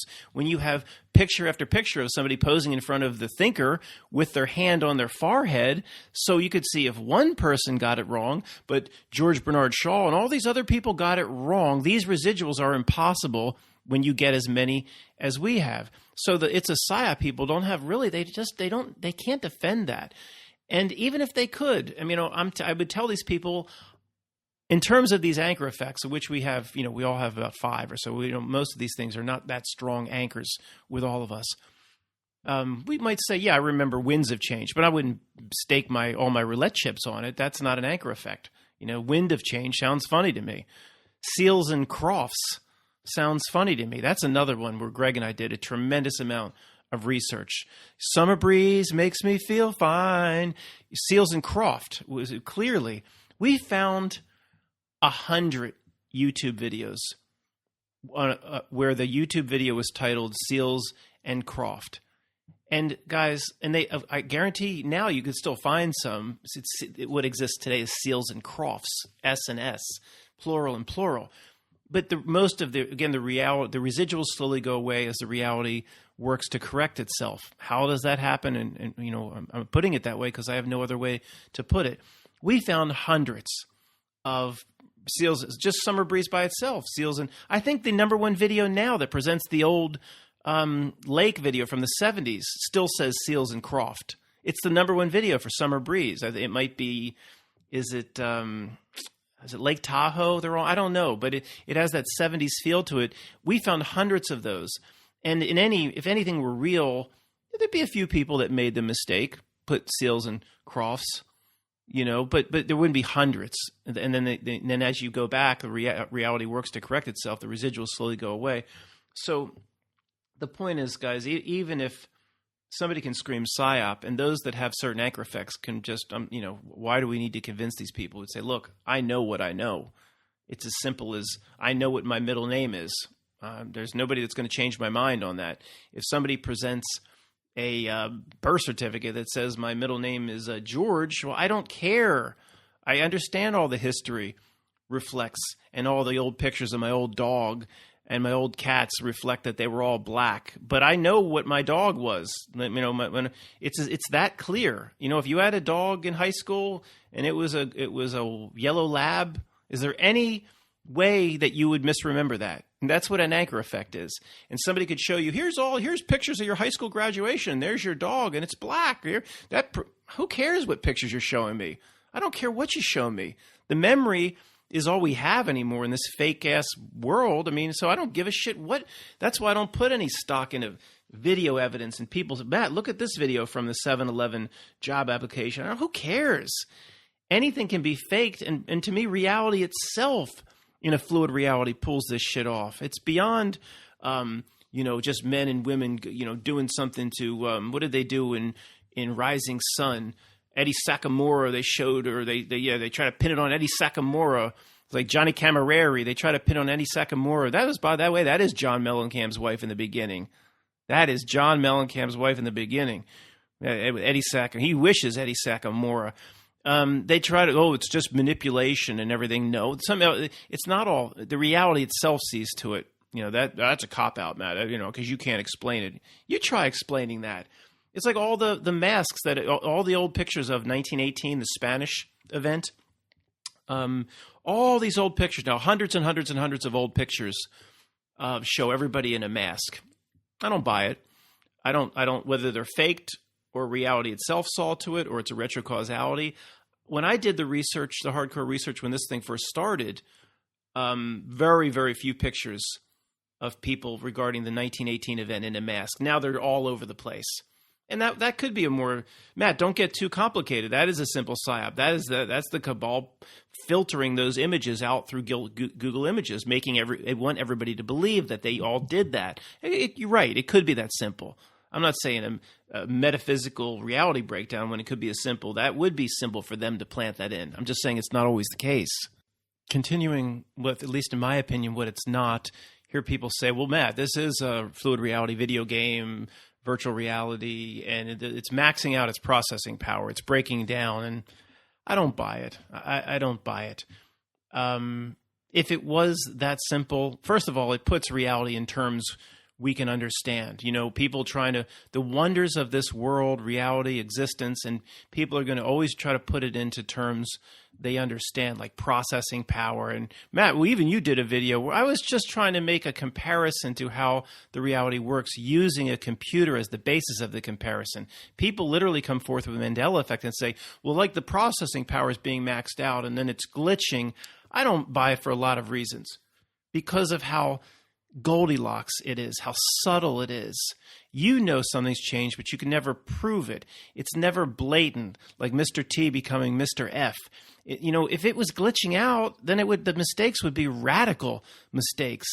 Hillary Clinton would come to take a podium during the whatever that mock election was with Donald Trump, and she would come to the podium with two heads or something bizarre, or she would turn into the Kraken by the end of it wouldn't be like the subtle little, if it was processing power was glitching, then the entire Golden Gate Bridge would disappear as cars were driving over it in San Francisco rush hour going over to Mill Valley. There'd be major problems if the processing power was being taxed. It would be this perfect, subtle, so do I think the Mandela effect, like a lot of people do, is this message to us from God or from our higher selves to wake us up, to move us to the next phase of truth, evolution, spiritual evolution? I don't know. I don't put my chips there either, but certainly I would think that is much more likely than it's just the processing power glitching out. So, if that was the case, half the Atlantic would disappear and be back by 2:00. I don't, at least the simple way I can comprehend it. But just people putting forth the processing power is being taxed. That's it's just obviously it's a lot more complicated and just putting it into computer terms we can understand. Next major section, but this section very, very brief. Even if you don't have hardcore anchor effects, you just sense things are changing, something's not right. I mean, what gives it away? What gives it away that there's really something going on here from a circumstantial evidence perspective? If you have a hardcore anchor effect, again, the Mandela effect that people know, that's all you need to know. I mean, that's all you need to see. Somebody that knows it was the lion laid down with the lamb, and they remember every bit of that as a kid reading KJV or whatever. They don't need to be convinced. They know 100%. But anybody that does, there's still things where you should still probably entertain that something's going on here. So the inferior new reality is, if you're not quite sure, every single time this tends to happen, what's produced is inferior. Every time you get a sense that there could be a change in earth as it is in heaven. In earth? What? It's always this way. So it's like, wait a second. It can't always be worse. Something's going on here. So that's one. The residuals come in a big time way after the change is noticed, but then you go back 2 years later or 4 years later, they're all disappearing. There's not nearly as many Lion and the Lamb references. They were everywhere when we first started noticing. And then the reality, for lack of better words, the reality somehow works overtime to remove them, to cover up the footprints. So residuals disappearing, for those that have been through that exercise, or if you trust me or others that have done Mandela Effect research, that they absolutely the residuals become harder to find, whether that's Google hiding them or something like the reality hiding them, gives it away that something, in fact, is really going on here. The subtleness, it's always Goldilocks, it's always right down the middle. I mean, that, again, these are things you can apply to understanding reality itself. And the last one that I'd love to talk about is the download in people. And my neighbor here, he wasn't real Mandela affected, but he agreed with me, and I'll keep it under 1 minute. He saw Tony take the download. I asked him all the Mandela Effect questions, and he answered all the way we would want him to answer. Oh yeah, Forrest Gump, life is like a box of chocolates. Yeah, go on. And then he paused, and he blue screened, glitched out or something. He paused for a second or two, and he went, I'm going to change that answer. And then, if you build it, they will come. I'm going to change that answer. He changed all his answers, on the fly. And it's and then I went to Chris. I said, he just took a download. Did you see that? He's like, yeah. He's and this guy's not even a conspiracy guy. He's like, why would he change all his answers like that? He took some sort of download. So to me, this one event, has springboarded my whole framework of how I analyze reality, and putting things in the context that people are actually taking a download. And yeah, I've only blatantly witnessed it once, but then I didn't even know something like that was possible. Once you start applying that theory, and that could be happening, then as you apply that to how society works and how human beings in society works, that explanation, in other words, the evidence pops out once you put that possibility on the table. So, it's not possible for me to keep experiencing people directly taking a download. But then if you put it on the table, or it's your realm of possibilities that some people can take a download to sync onto the frequency and do what the reality wants, then a whole lot of things start making sense, if you understand what I'm saying. If you understand the words that are coming out of my mouth. Okay, last major section. Well, what is it then? What is it? I'll take my best guess. We've been looking at it long enough. We're allowed to try to pin the tail on the donkey. And you've heard me talk a lot about Dark City recently. Look, people are too focused on the actual Mandela effects or the Kit Kat dash or whatever personally affected them. I think it's important to realize it's a symptom or a manifestation of something much, much bigger. So if your car is making little knocking sounds, the idea is to say, well, what's the big problem that's causing the knocking sounds? The transmission? Did I put the wrong octave in? It's just the knocking of a car. It's the symptom of something much, much larger. And you can apply the as above, so below, as below, so above, microcosm, macrocosm, fractal reality principles that, okay, if these things are changing before our very eyes, and I think, guys, before I get into really what it is, I need to give the examples where literally reality has changed before people's very eyes, including my own stories. I think I need to do that first, but I don't want to pause now. Let me just continue the basics of what I think it is. I think it's a symptom of how reality itself works. You'd say, okay, this is how the Mandela Effect works. Why wouldn't I think this is just giving away to me how the whole reality works? To me, is like Dark City. It does change. It resets. Does it reset every second? Does it reset every day? Who knows? Who knows? We'll never know. But at some point, things change.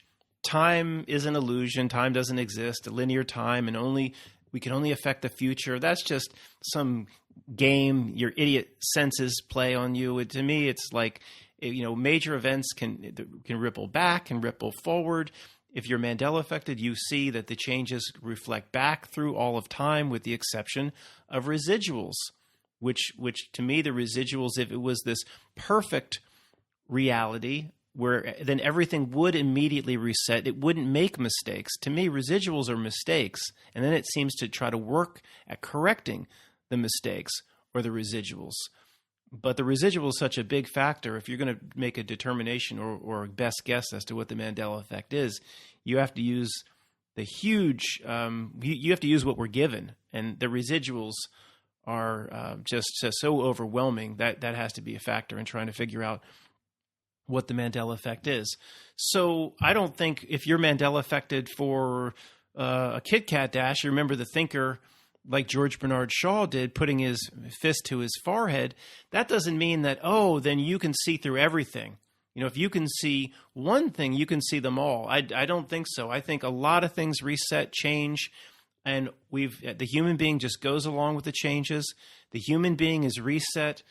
I've been reset to new reality. Just like Dark City, the person falls asleep in their bowl of soup, and that's just an analogy. They're not really falling asleep in their bowl of soup, and they wake up, and now they're in a whole new job, and their house has changed, and their linens have changed. And the Dark City is an analogy to, I think, how things are really working.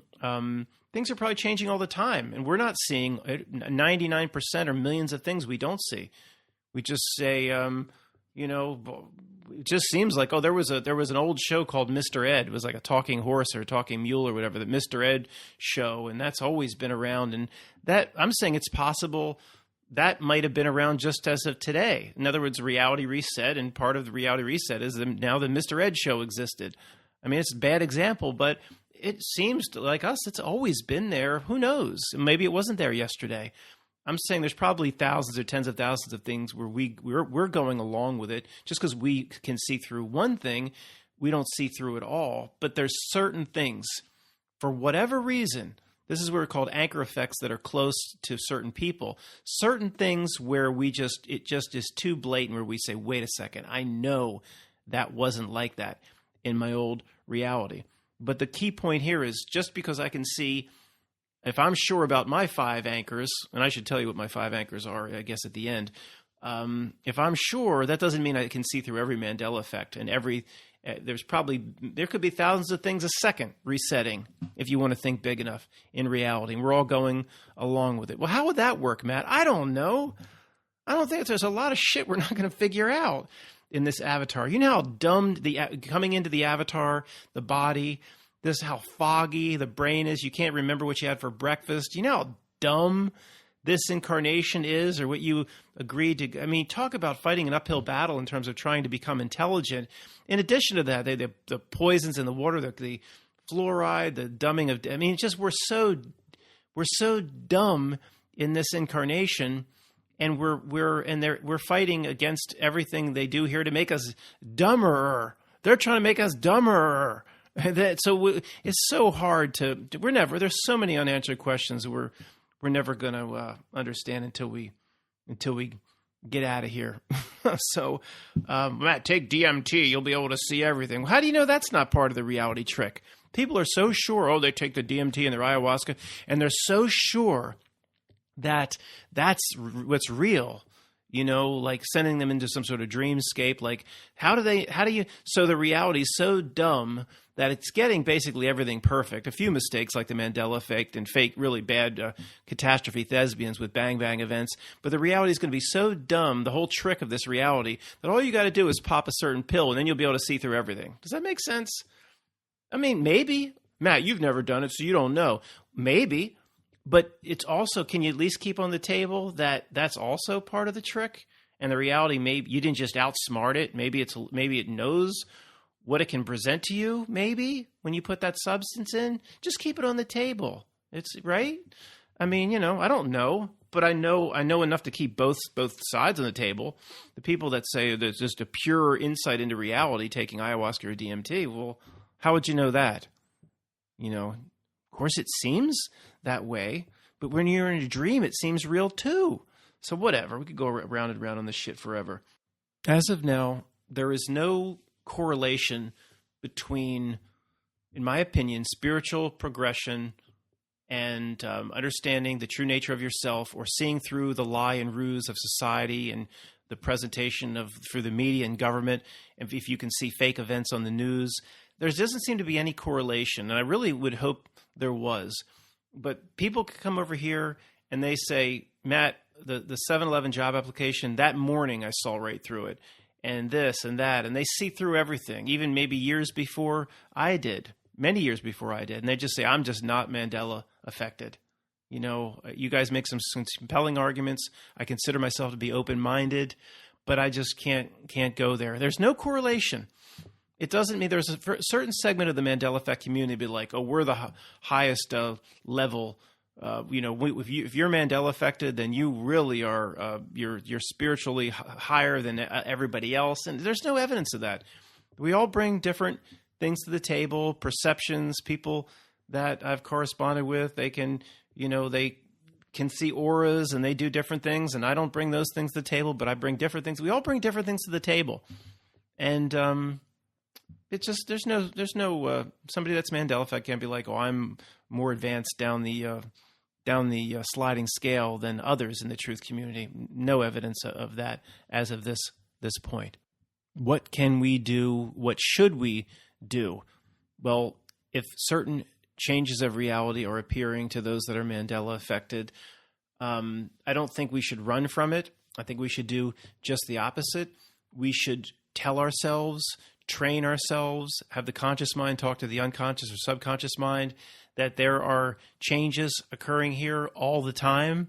And, senses and avatar and body and all aspects of what I call Matt, I want to notice these things, and I want to notice more of these things, and tell yourself that. And if something changes, I want to remember what once was, especially if it has to do with the whole trick of this reality to keep a human being from understanding its true nature. Just keep telling yourself that you have the ability to perceive these things, and to, if something doesn't sit right, you'll notice it, or you'll at least get a gut feeling that something isn't right or something isn't changed. It's similar to how I say, like, the refining of the process to read the matrix code. I usually don't know ultimately what their goals or aims are, but I can very quickly sniff it out and say this presentation of Simone Biles or whatever, or within 1 minute. And this is again what happened in Florida with the condominiums was so planned that I shouldn't be patting myself on the back, but you know what I'm saying. Like, we can sniff out this stuff now in 30 seconds. That's called reading the matrix code. And I say, well, what does it say? I don't know. I don't know exactly what the creeps are up to all the time. I can just sniff it out immediately that it's a false presentation. You can train yourself to not only see through the reality ruse, but potentially see more of these reality shifts, reality changes.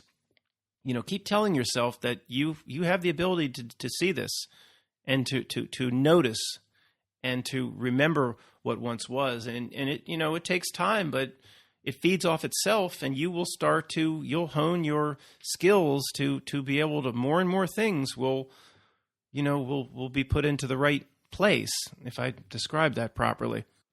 From the day you were born, everything in terms of this society, the K through 12 system, has bred you to be a zombie, has pushed you to its frequency. We think we're off and we've escaped, but it's likely we have a ton of work to do, a ton more work to do to really separate ourselves from everything that the zombification that the society and the culture has done to us. So you have to imagine, your perception, keep telling yourself, it's not at the final level. You're at level 1.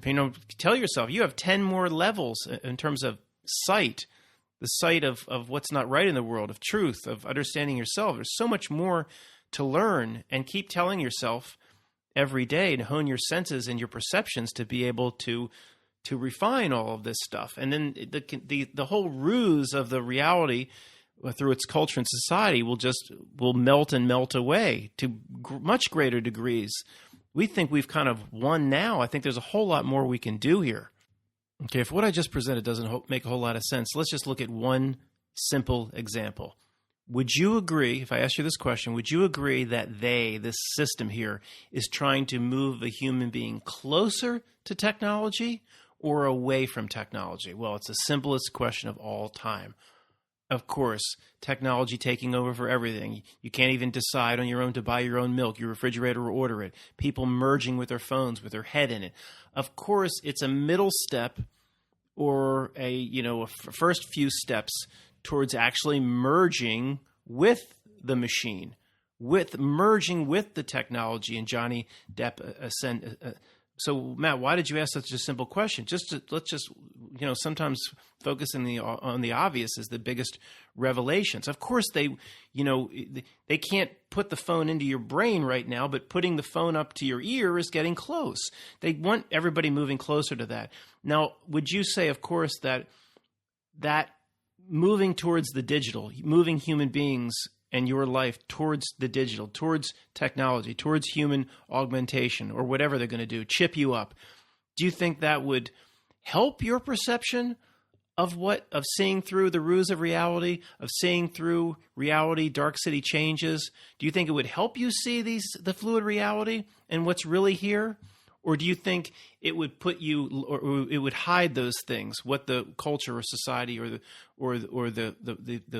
powers that be, or if you will, of course, moving anybody close to technology will hide these abilities or kill these abilities. So it's pretty simple that, what is moving a human being closer to everything technology? What is that? Why do they want to do that? And, ultimately, if we're not sure, the answer is always the same thing: to keep or to hide the real nature of a human being from itself. There's a big theme in this reality about how technology relates to magic. And it's not, of course, it goes back to the same old thing, Arthur C. Clarke, there's no difference between high tech and magic. We've all heard that a million times ad nauseum.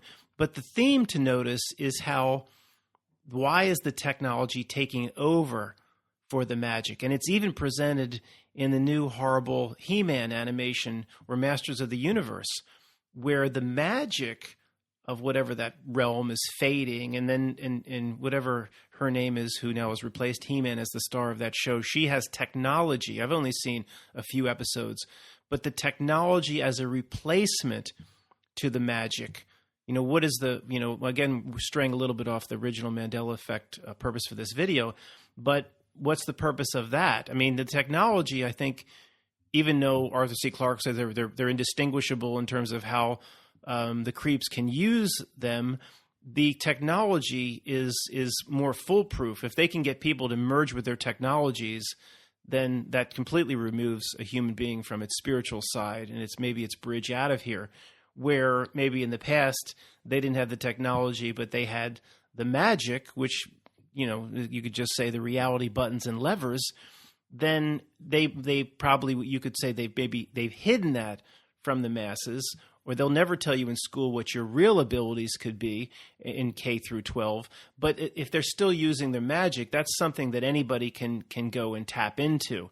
That's something that they would probably want to use in the back room without telling people that just being born a real spirited human being, you have magical abilities. There's no other way to describe it. There's nothing, the ability to see right through a ruse on the news for 30 seconds to a degree is a magical ability. There's nothing evil about that. It's not good or bad by definition. It's how it's used. So to me, moving people closer, if they didn't have the technology to replace the magic, then as people wake up, they can get their hands on those types of tools and start using those types of tools. Where if they get everybody just completely merging with the technology, then I think, they've got you. They've pinned you on the frequency, locked the prison cell door, and thrown away the key. And with the ultimate terminus of that being dopes that will actually allow themselves to be brain chipped one day, and people that might actually, want to merge consciousness with computers and all that Ray Kurzweil creepy stuff we've heard about for so long. Okay, real quick regarding the book of Matthew, Greg called me back. I had called him. He's extremely familiar with KJV. I don't know if he was close to doing seminary school. I mean, he knows but he didn't. I mean, that's how. So Greg knows his KJV, and he said what I thought he would say. He's like, of course, it's. I didn't realize there potentially is another change, or he thought 100% another change. As everybody remembers, of course, judge not, lest ye be judged. Simple. The not is a Mandela effect, according to Greg. Absolutely does not remember it being there. It makes no sense. It introduces a double negative. Judge not, lest ye be judged. Makes sense. If you judge, you're going to get judged. Judge not, lest ye be not judged. That was the original Mandela effect, that extra not. So if you do this, it's basically what it before the Mandela effect. If you do this, you're going to get it back. And, but now that you put the not in, it says, if you do this, you're not going to get it back. It doesn't make any sense. So you get into things regarding KJV Mandela effects. Well, why wouldn't they have been corrected over the years? All these obvious mistakes, run together sentences that go half a page long. Why wouldn't all of this have been corrected at some point via a consensus of who prints the the new international version or versus the KJV versus the Wycliffe versus the whatever? None of these things that even people call Mandela effects, but some people that don't believe the Mandela effect say, well, that's just a mistake. Well, then why wasn't it corrected over the past 300 years? Anyway, Greg agrees. He knows KJV as well as anybody. That not was put in there. Judge not, lest ye be not judged. Makes no sense. And then I told him about the that, and he's like, you've got to be kidding me. Judge not. Forget the lest. One of the most important words or defining words of that verse was lest. Judge not lest. He said, no, it's gone.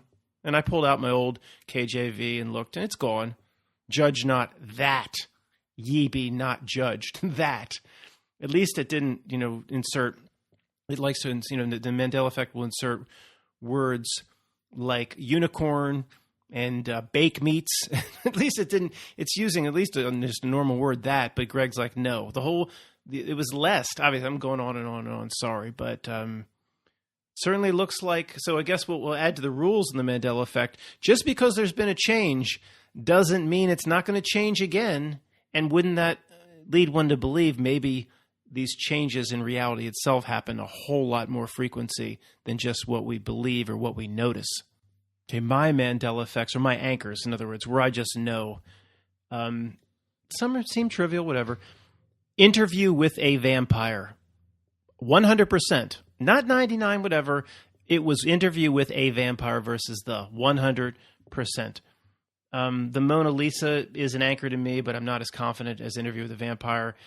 She didn't smile. There's a crack of a smile, a definite crack of a smile. The whole point in the Mona Lisa breakdown and analysis was, is she smiling or not? And it usually looked like she wasn't. It's pretty clear that a side of her face is smiling now. It's crystal clear. There wouldn't be the huge less feeling tastes great debates for decade after decade after decade about the Mona Lisa if it's as clear as it is now. The debate wasn't, are both sides of her face smiling? No, is she smiling at all, which she is now. Australia is, to me, as big as Interview with a Vampire. The first time I looked at it on the map after somebody mentioned it as a Mandela effect, it's just absolutely absurd. It is like the entire Earth, whatever it is, just everything smushed together. Everything got closer for some reason. And I'm not going to get into this Sagittarius Earth and Orion Earth. I don't know where that stuff comes from. I have some issues with that. I mean, I don't, you might have certain to present that. I don't understand why people go there. Is it just related to the mistake Neil deGrasse Tyson made or whatever? I just wouldn't go there. We don't, the Earth, the solar system, the Milky Way, the presentation of space, in my opinion, of course, it's not what they say it is or what the science books say. So even just referencing Mandela effect things like, no, this is their Orion Earth, it implies the presentation of the Carl Sagan presentation of space is what they say it is, which anyway, sorry. So Australia, it's like the whole Earth smushed together. And there are other effects on the map that are like South America should be directly under. From my recollection, this is basically an anchor effect for me, not as big as Australia. With Australia being on the latitude line of Brazil is absurd to me. It literally looks comical. Not as if you smushed it under Alaska, but it's almost that ridiculous, even though in the first part of this presentation I talked about how subtle it is. Cuba being this gigantic, humongous landmass that you almost look like one day you could sail off the tip of Cuba to Mexico or to Belize. And I don't know, it just looks like a short little half a day sail or something. Cuba is this huge presence that basically cuts off the Gulf of Mexico and it almost extends over to Mexico. It's just certain that's not quite an anchor, but it does look ridiculous to me. I have other map issues too, like the boot of Italy kicking, is it Sardinia or whatever? But these are the major ones. I have other issues, but I can't call them anchors. Dolly braces was 100% Dolly had braces. That is absolutely 100%. Mr. Rogers, I never liked it, but I watched it every day for years because, I don't know, for some reason, everybody watched Sesame Street when you're 5 years old or growing up in the 70s. But I liked the Electric Company, which in Philadelphia came on after Mr. Rogers. So it was Sesame Street, Mr. Rogers, the Electric Company. So what else? We didn't have PlayStation back then or Xbox. You had to sit through the shows you don't like to get to the ones you did. Watched every single episode, of course.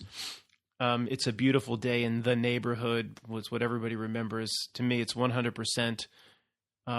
Today, if anybody's not sure, you don't know this one, it's A Beautiful Day in This Neighborhood, which is very exclusive or discriminatory or, snobbish. In other words, Mr. Rogers saying, it's a beautiful day in this neighborhood, which implies yours sucks rocks. This neighborhood's great. Yours sucks. I mean, that's basically what it's saying. The opposite of inclusive. But then you get into, with the Mandela Effect, you get into all sorts of weird things that isn't the last time I looked, wasn't the Tom Hanks movie titled Beautiful Day in the Neighborhood? So every single time, I think I said this to my mother, and when you say, if you give Mandela Effect things to certain, they just simply turn off. They literally go blue screen. They want away from it. They're on the download. They're on the frequency. They want to get away from the conversation as quickly as possible. And then I was trying to talk to my mother. I said, well, I think I asked her, what do you remember? And of course, everybody says, even those on the frequency will say, yeah, it's a beautiful day in the neighborhood. They all say it right initially until they take the download.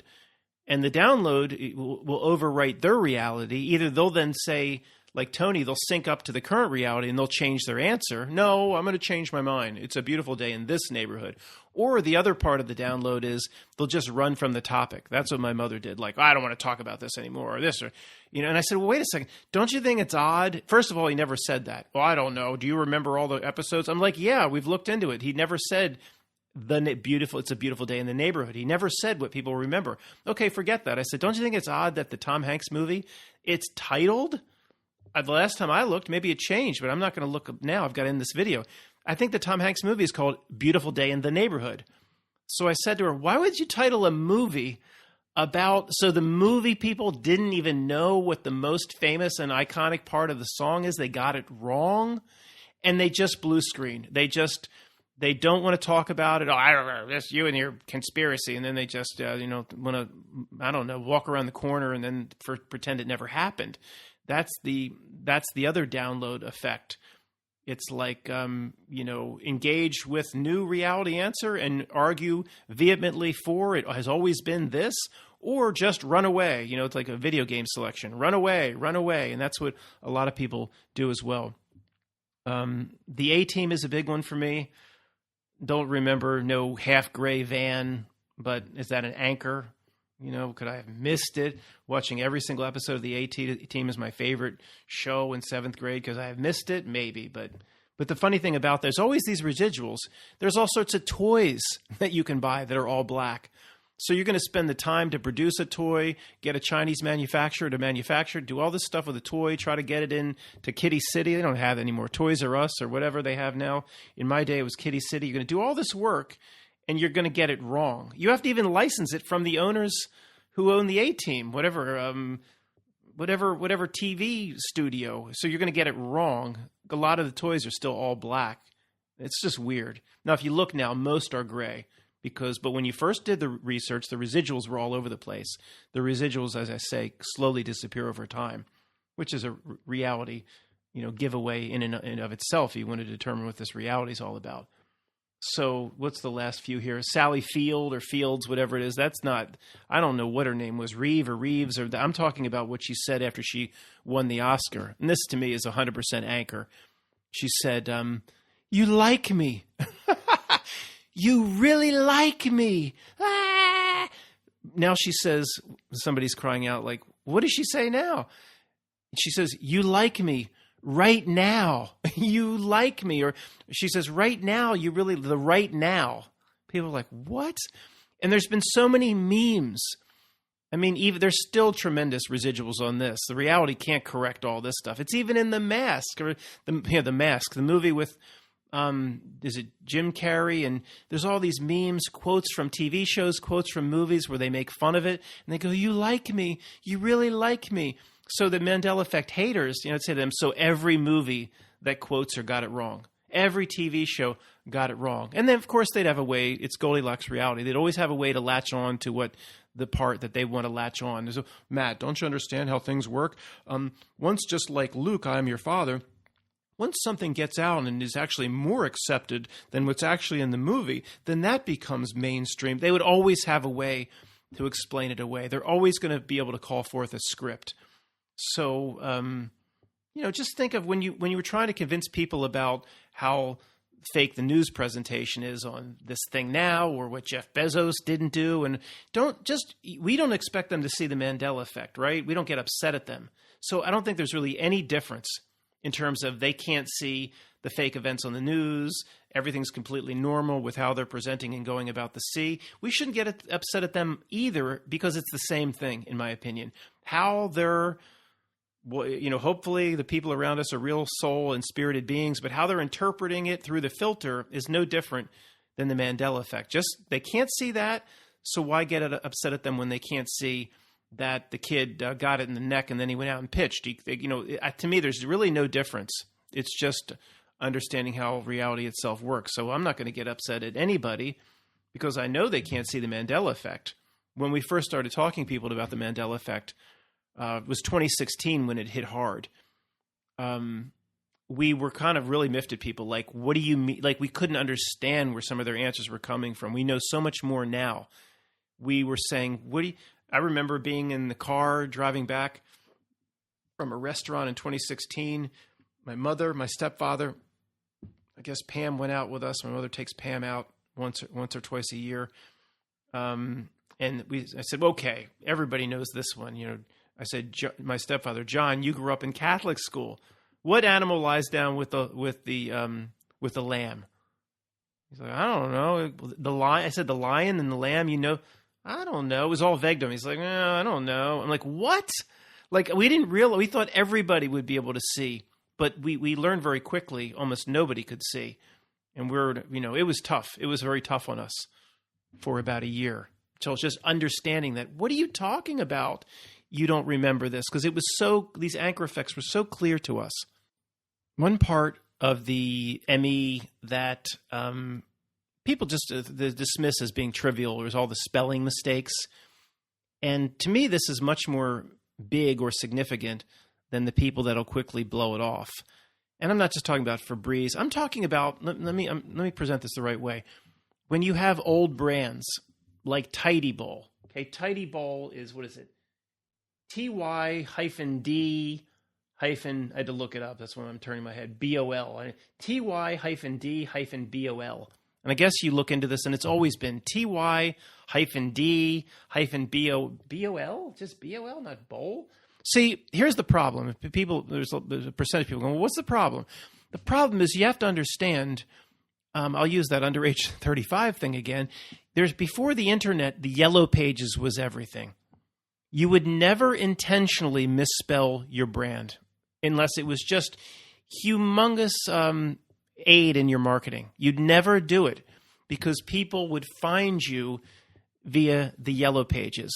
It would just cause a whole host of problems misspelling something. And it's not just Tidy Bowl. There's Whiteout. Is it Whiteout now? Or WIT. It's still white. WITE. Now, look, I've used that product. I grew up, practicing in junior high, and in high school and everything. We used Whiteout. We'd actually use Whiteout correction. My mother was a secretary, and I remember being in her when I was sick or an in-service day, I couldn't go to school. I had to go along to work with her, and the Whiteout, I would use it, and it was all over the desk.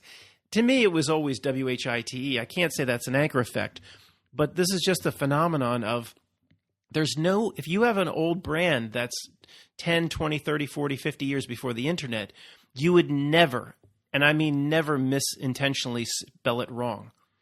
I mean, is it Whiteout? It's literally a white product, WHITE. It whites out the white paper.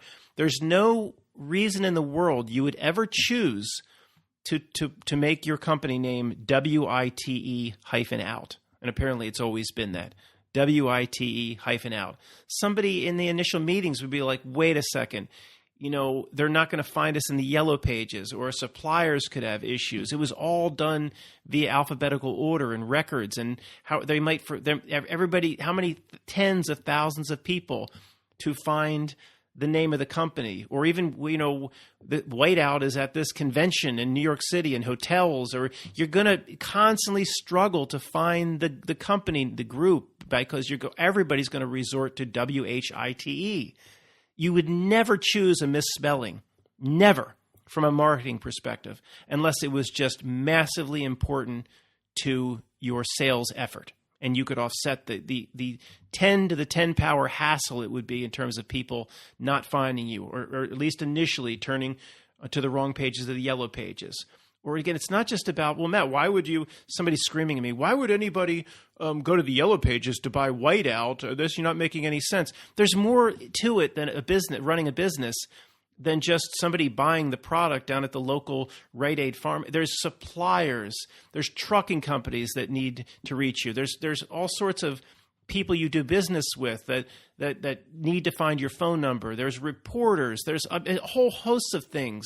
And remember, before the internet, of course, now it would just come up. If you spelled it wrong, whiteout, it would come up. I want the corporate office for whiteout. It was all about white pages and yellow pages and things in alphabetical order. I'm just telling you, never do it. So when all this weird-ass spelling comes for these old businesses and stuff, to me, it absolutely confirms it is a Mandela effect. Okay, I just looked it up. Dates back to 1966 whiteout BIC. It's a French company. Société, whatever. My French ain't too good. Société BIC. They make the shavers, those little yellow shavers they're known for, pens. Whiteout. Introduced to the U.S. market in like the late 60s, patents and everything in the early 70s. I'm just telling you one last time. There's no way everybody knows how to spell white. It's not a difficult spelling. Tidy, bowl, tidy. You're not even doing BOWL. You're just doing BOL. Why would you do it? Nobody in the meeting. I'm going on and on. I'm sorry. Be like, sir, you're creating hundreds of thousands of hours of extra work for our suppliers, vendors, all these different that need to find us by confusing the spelling. There's no reason to do that. Let's just WHITE ain't that tough. Let's just put one extra letter in the damn brand and not make a mistake that costs hundreds of thousands of hours and fucked up records. Yeah, I see what you're saying. Who's the asshole that initially proposed WITE out? You're fired. What? You loved the idea this morning. You're fired. Okay, I alluded to this earlier. A lot of people have Mandela effects where they literally saw something change before their very eyes. Greg basically has two. Now, if Greg tells me something, I trust him 100% that this is exactly as it went down. I bet my life on it. Okay, this is how much I trust Greg. He's helped me with so many things over the years. The first one was Wizard of Oz. I might have told the story before. I'll be as brief as possible. He was into Pink Floyd, Dark Side of the Moon. It was a big thing to go Dark Side of the Rainbow, where they set Pink Floyd, Dark Side of the Moon, to the first hour or whatever it is of The Wizard of Oz. And the songs seem to sync up scene by scene, and they do sync up very well. And to me, there's no question Pink Floyd designed Dark Side of the Moon to correspond with The Wizard of Oz, but that's neither here nor there. So it was the major Mandela effect for The Wizard of Oz is the scarecrow with the gun, and as they approach the witch's lair, they have all these weird items that people don't remember. The Tin Man has his axe, but he's carrying a big pipe wrench, I think. And the lion has a big bug sprayer or net. Or the scarecrow, the point is, has a gun. And thousands of people, when this kind of broke in 2016, and tens of thousands of people, they'd be like, you know what? I would absolutely remember if the scarecrow went in there with a gun. And no question. I would as well. But to me, it is a major Mandela effect, but I can't call it an anchor. But that's not the point of this section. Point is, when he went and he pulled it up initially, and I'm getting a few parts of the story wrong, but the basics are the basics. And, he would agree. I got the basics right. he didn't see anything wrong with the scene. He just saw them kind of shaking and upset and approaching or nervous and scared approaching the witches. He's like, a gun and a pipe. And he, I don't know if he looked away or he looked back or he got a phone call or it wasn't there. And then when he looked back or something like that, I guess I should get the particulars, but the basics are correct, guys. Then, of course, well, he's not going to see something that doesn't reflect it in reality. Of course, then the scarecrow had his gun. They had all these extra things. He's like, what? It just popped up in front of his eyes. And Greg and I talked about it later. And here's how this is, if you believe this is correct, or our interpretation of this is correct, this is a huge giveaway as to how reality works. See, if the Mandela effect happens, it's like a wave is going to go throughout all of reality. And it's basically very similar to web crawler, in my opinion, a search engine. It's going to crawl the web, or the Mandela effect device is like the Genesis device in Khan. It's going to crawl reality itself and look for incidences, people's DVDs or people's VHS tapes or old film where it shows the way people remember the Wizard of Oz. And reality is going to be overwritten, just like at the end of The Matrix. Sauté's lying with the black cat on the street, and you see a wave go over Sauté at the end of Matrix 1. It's just a reset, a reconfiguration, a defrag of reality itself. And then everything's synced up, including human beings. Human beings then sync up to the new reality. That's why your friends and family think you're crazy if you're talking about the Mandela effect. But Greg and I talked about it, and we said, well, wait a second. The reality wave that went over to reset everything, it didn't know that this was a scene from The Wizard of Oz.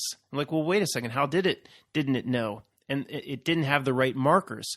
For example, his VHS tape didn't say The Wizard of Oz. His VHS tape maybe said nothing, or it said Dark Side of the Moon or Dark Side of the Rainbow, which it didn't understand, for example. And it was not set to the regular verbiage or not lyrics or verbiage. I've been talking a long time, guys. Just Dorothy talking and the lion talking and the Tin Man talking and vocals. It was set to music. So it's like the reality missed it. The reset of reality, or the Mandela effect, missed it. So he pops it in initially. And he's not, guys, I've heard hundreds, I'm sure Vanessa VA would agree, hundreds of these accounts. And I stopped doing a lot of Mandela effect research about 3 years ago, where just as Greg said, it was something and then they look away and it changes right in front of their eyes. I've had people talk similar about the first, or the quote first Billy Graham funeral. And people will they'll have a residual of it. And I've seen people post blurry images of the first Billy Graham funeral, or he died and he didn't die. It's like Mandela. He died, but he didn't die. And then it's just I don't know, the residuals fade, or it's blurry. You can't quite make it out. It's just that I think at certain times the reality just misses. And this is why these residuals exist, because for some reason they're missed. And then it has to be more careful on the back end, but the mistakes are slowly corrected over time. And in the case with Greg, it was basically on the fly. And I had a similar example myself. I'll tell that story in just a moment. I don't know why we do that when we make videos. I do it. Livette does it. It's like, if I go out and get a drink and come back, nobody knows that. So why do I have to say I'll be back in a moment? Well, anyway, just habit. Hard to get out of that, I guess. So mine was... I've told this before. Let me try to recreate it. It was Predator, Arnold Schwarzenegger, Predator. They're in the jungles with Carl Weathers. Hey, he's also the Action Jackson. And it was Hopper. They did the same, when they first are trying to figure out what they're dealing with. He says, Hopper. They did the same thing to Hopper. Something like that. I might be getting a little bit wrong. But I'm watching it. It's on TV. And, just watching it one night, maybe 3 years ago. I don't know when it was, 4 years ago, whatever it might be. And he says, Hopper, they did the same thing to Captain Hopper. And I went, what? Now, I know this movie cold. I remember going to the theater to see it in the 80s. I believe it was the 80s. Remember going in late. We went in during the helicopter scene where Jesse Ventura was spitting his chew up on the guy's boot. We missed the whole first scene. I remember every bit of going to the theater to see it. I've seen it, I don't know how many times since. 40, I don't know. They did the same thing. I said, Captain? They never said Captain Hopper. I know the first one was Jim Hopper. They did the same thing to Jim Hopper, I think it was. Okay. To Captain. So everything's on DVR all the time for these cable boxes. So I hit pause. I back it up 15, 20 seconds, whatever it is. And I said, I got to hear that again. Did the same thing to Captain. Captain? So I thought, I'm not thinking Mandela Effect at this point. I'm thinking, so I save it. I record it, save it on DVR. And I thought, okay, I don't know. It's a different version. I know with all the versions I've seen. I have a DVD in the other room. They did the same thing to Jim Hopper. Okay, go to bed. Don't think anything of it. Get up the next morning. And I'm like, okay, I got to check this out. It could be a potential Mandela Effect. And I go, first things, I get my DVD out, which I probably bought in the early 90s, mid-90s. Well, probably mid-90s. DVDs weren't that popular before 95. I've had it a long time. And this just happened a few years ago. Pop it in, go to the scene, and it says, just like I always remembered, from the DVD this time, not the DVR, Hopper. They did the same thing to Jim Hopper. They're saying they don't know it's one predator up in the trees at this point. I'm like, okay, it's where does Captain come from? So I'm still not really thinking Mandela Effect. So I think I'll go back to what I recorded on the DVR and just, I'll just hear it one more time. It'll say Captain, and it's a different version. I don't know why they would do that. I go back to the DVR, and I play it from the DVR, and it says Hopper. They did the same thing to Jim Hopper. The DVR does not say Captain. Now, I heard Captain, and it surprised me so much, it got my attention, and I didn't record it with a video, or wasn't thinking Mandela Effect, but remember, I backed it up and listened to it twice, and I know the movie cold, and it got my attention. So when it got my attention, I went back and listened to it. They did the same thing to Captain Hopper. So if I would have been smart, I would have grabbed my V8, but reality can usually overcome these futile tactics, would have tried to record it or put a microphone on it. So when I went back to the DVR, it changed, completely changed. It said Captain, Jim Hopper. Now, of course, why? Matt, if it's always been Jim Hopper, and it still is Jim Hopper, like nobody now would think it's a Mandela Effect. There's not, why would just for a day or two it said Captain? I don't know. Obviously, there's shit we're not going to understand as to how the reality works until we get out of the snow globe and look back into it. And I was like, oh, is that what it was? Oh, shit. I took that shit so seriously. That's what you'll do. You look back into it. Oh, that's what it was? With us? It'll be a joke. It'll be a joke. It was like going in the closet for half a second. I took it so seriously. So I don't know. I don't know. But I remember that's clearly what happened. And it's not as profound as Greg's story. And Greg has another story, just not quite as good as The Wizard of Oz changing before his eyes, but similar. So he has two of them.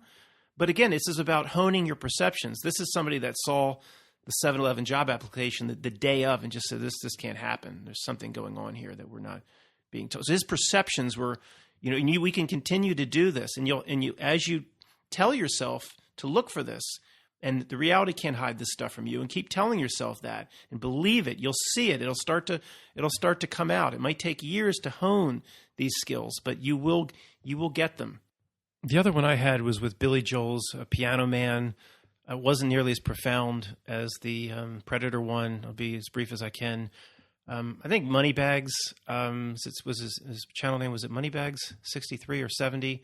He's the initial guy for all these Mandela Effect videos, and he did a good job documenting them. I've just kind of lost touch with his channel, but give him credit where credit's due. He put forth the potential Mandela Effect for the Piano Man. Son, it says, if you assume it's a Mandela Effect, son, can you play me a memory? And I was like, yeah, that doesn't sit right with me. Son, can you play me a melody?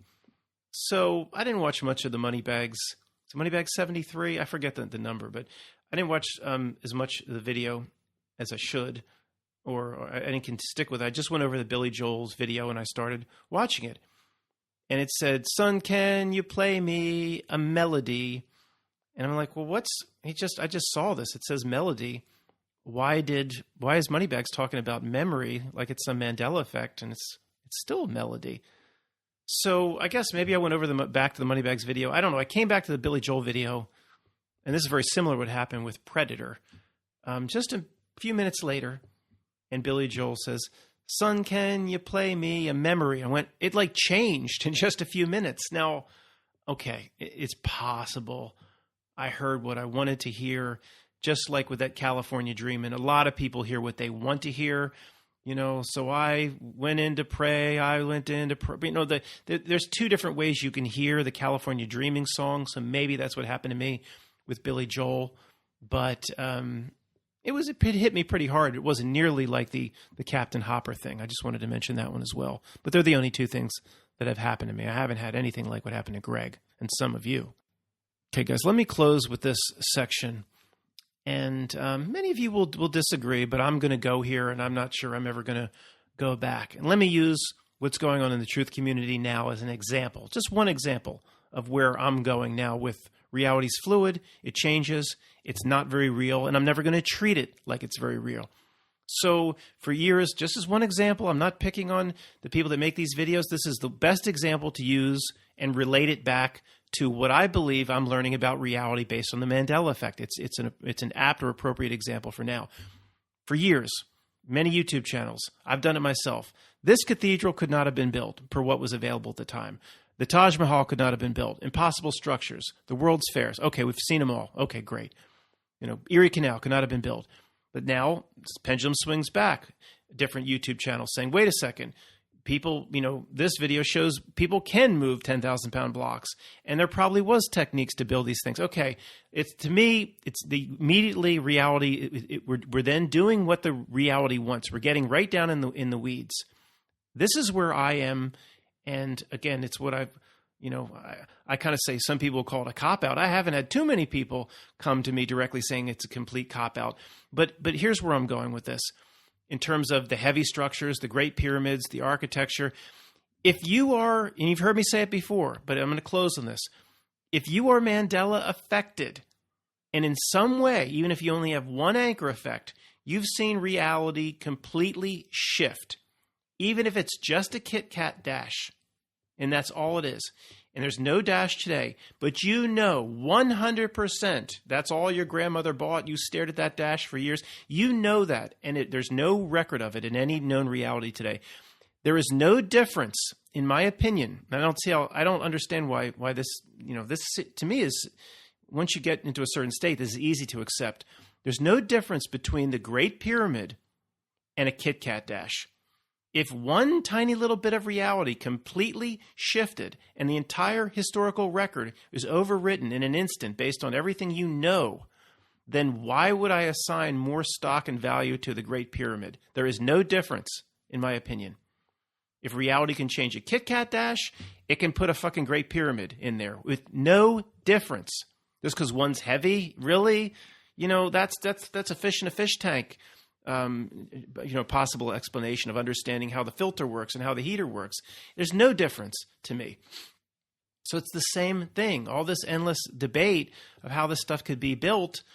If you're not Mandela affected, then it makes sense why you're going to get in the weeds as to how did they build that? Once you see reality shift, or Greg, for example, just seeing the Wizard of Oz change in front of his eyes.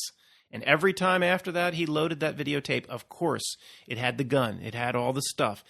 Once you see that, you'll never ever get into a debate on how a freaking cathedral was built per the way reality is presented. And of course, I've made several of these videos saying the Cologne Cathedral, per the way reality is presented, there's no possible way, in my opinion, still that could have been built. I don't care what techniques. Have you ever been to the Cologne Cathedral? Okay, it's not a block. It is absurd. It's like it's in the ballpark of the Great Pyramids in terms of how impossible it would be to build. But ultimately, all I'm saying is per how they present reality, there's no way men could have done that or women could have done that. But it doesn't matter to me anymore because it's a Kit Kat dash. The whole reality is fluid. It's a dark city that can change overnight, or it doesn't matter. To the endless breakdown of how this was built or that was done is pointless if you see many of the things I presented here.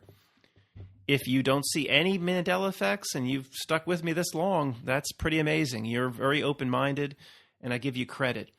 But once you just see reality just shift on the fly, there's no point in analyzing any sort of construction. It just becomes pointless. Thanks for listening, guys.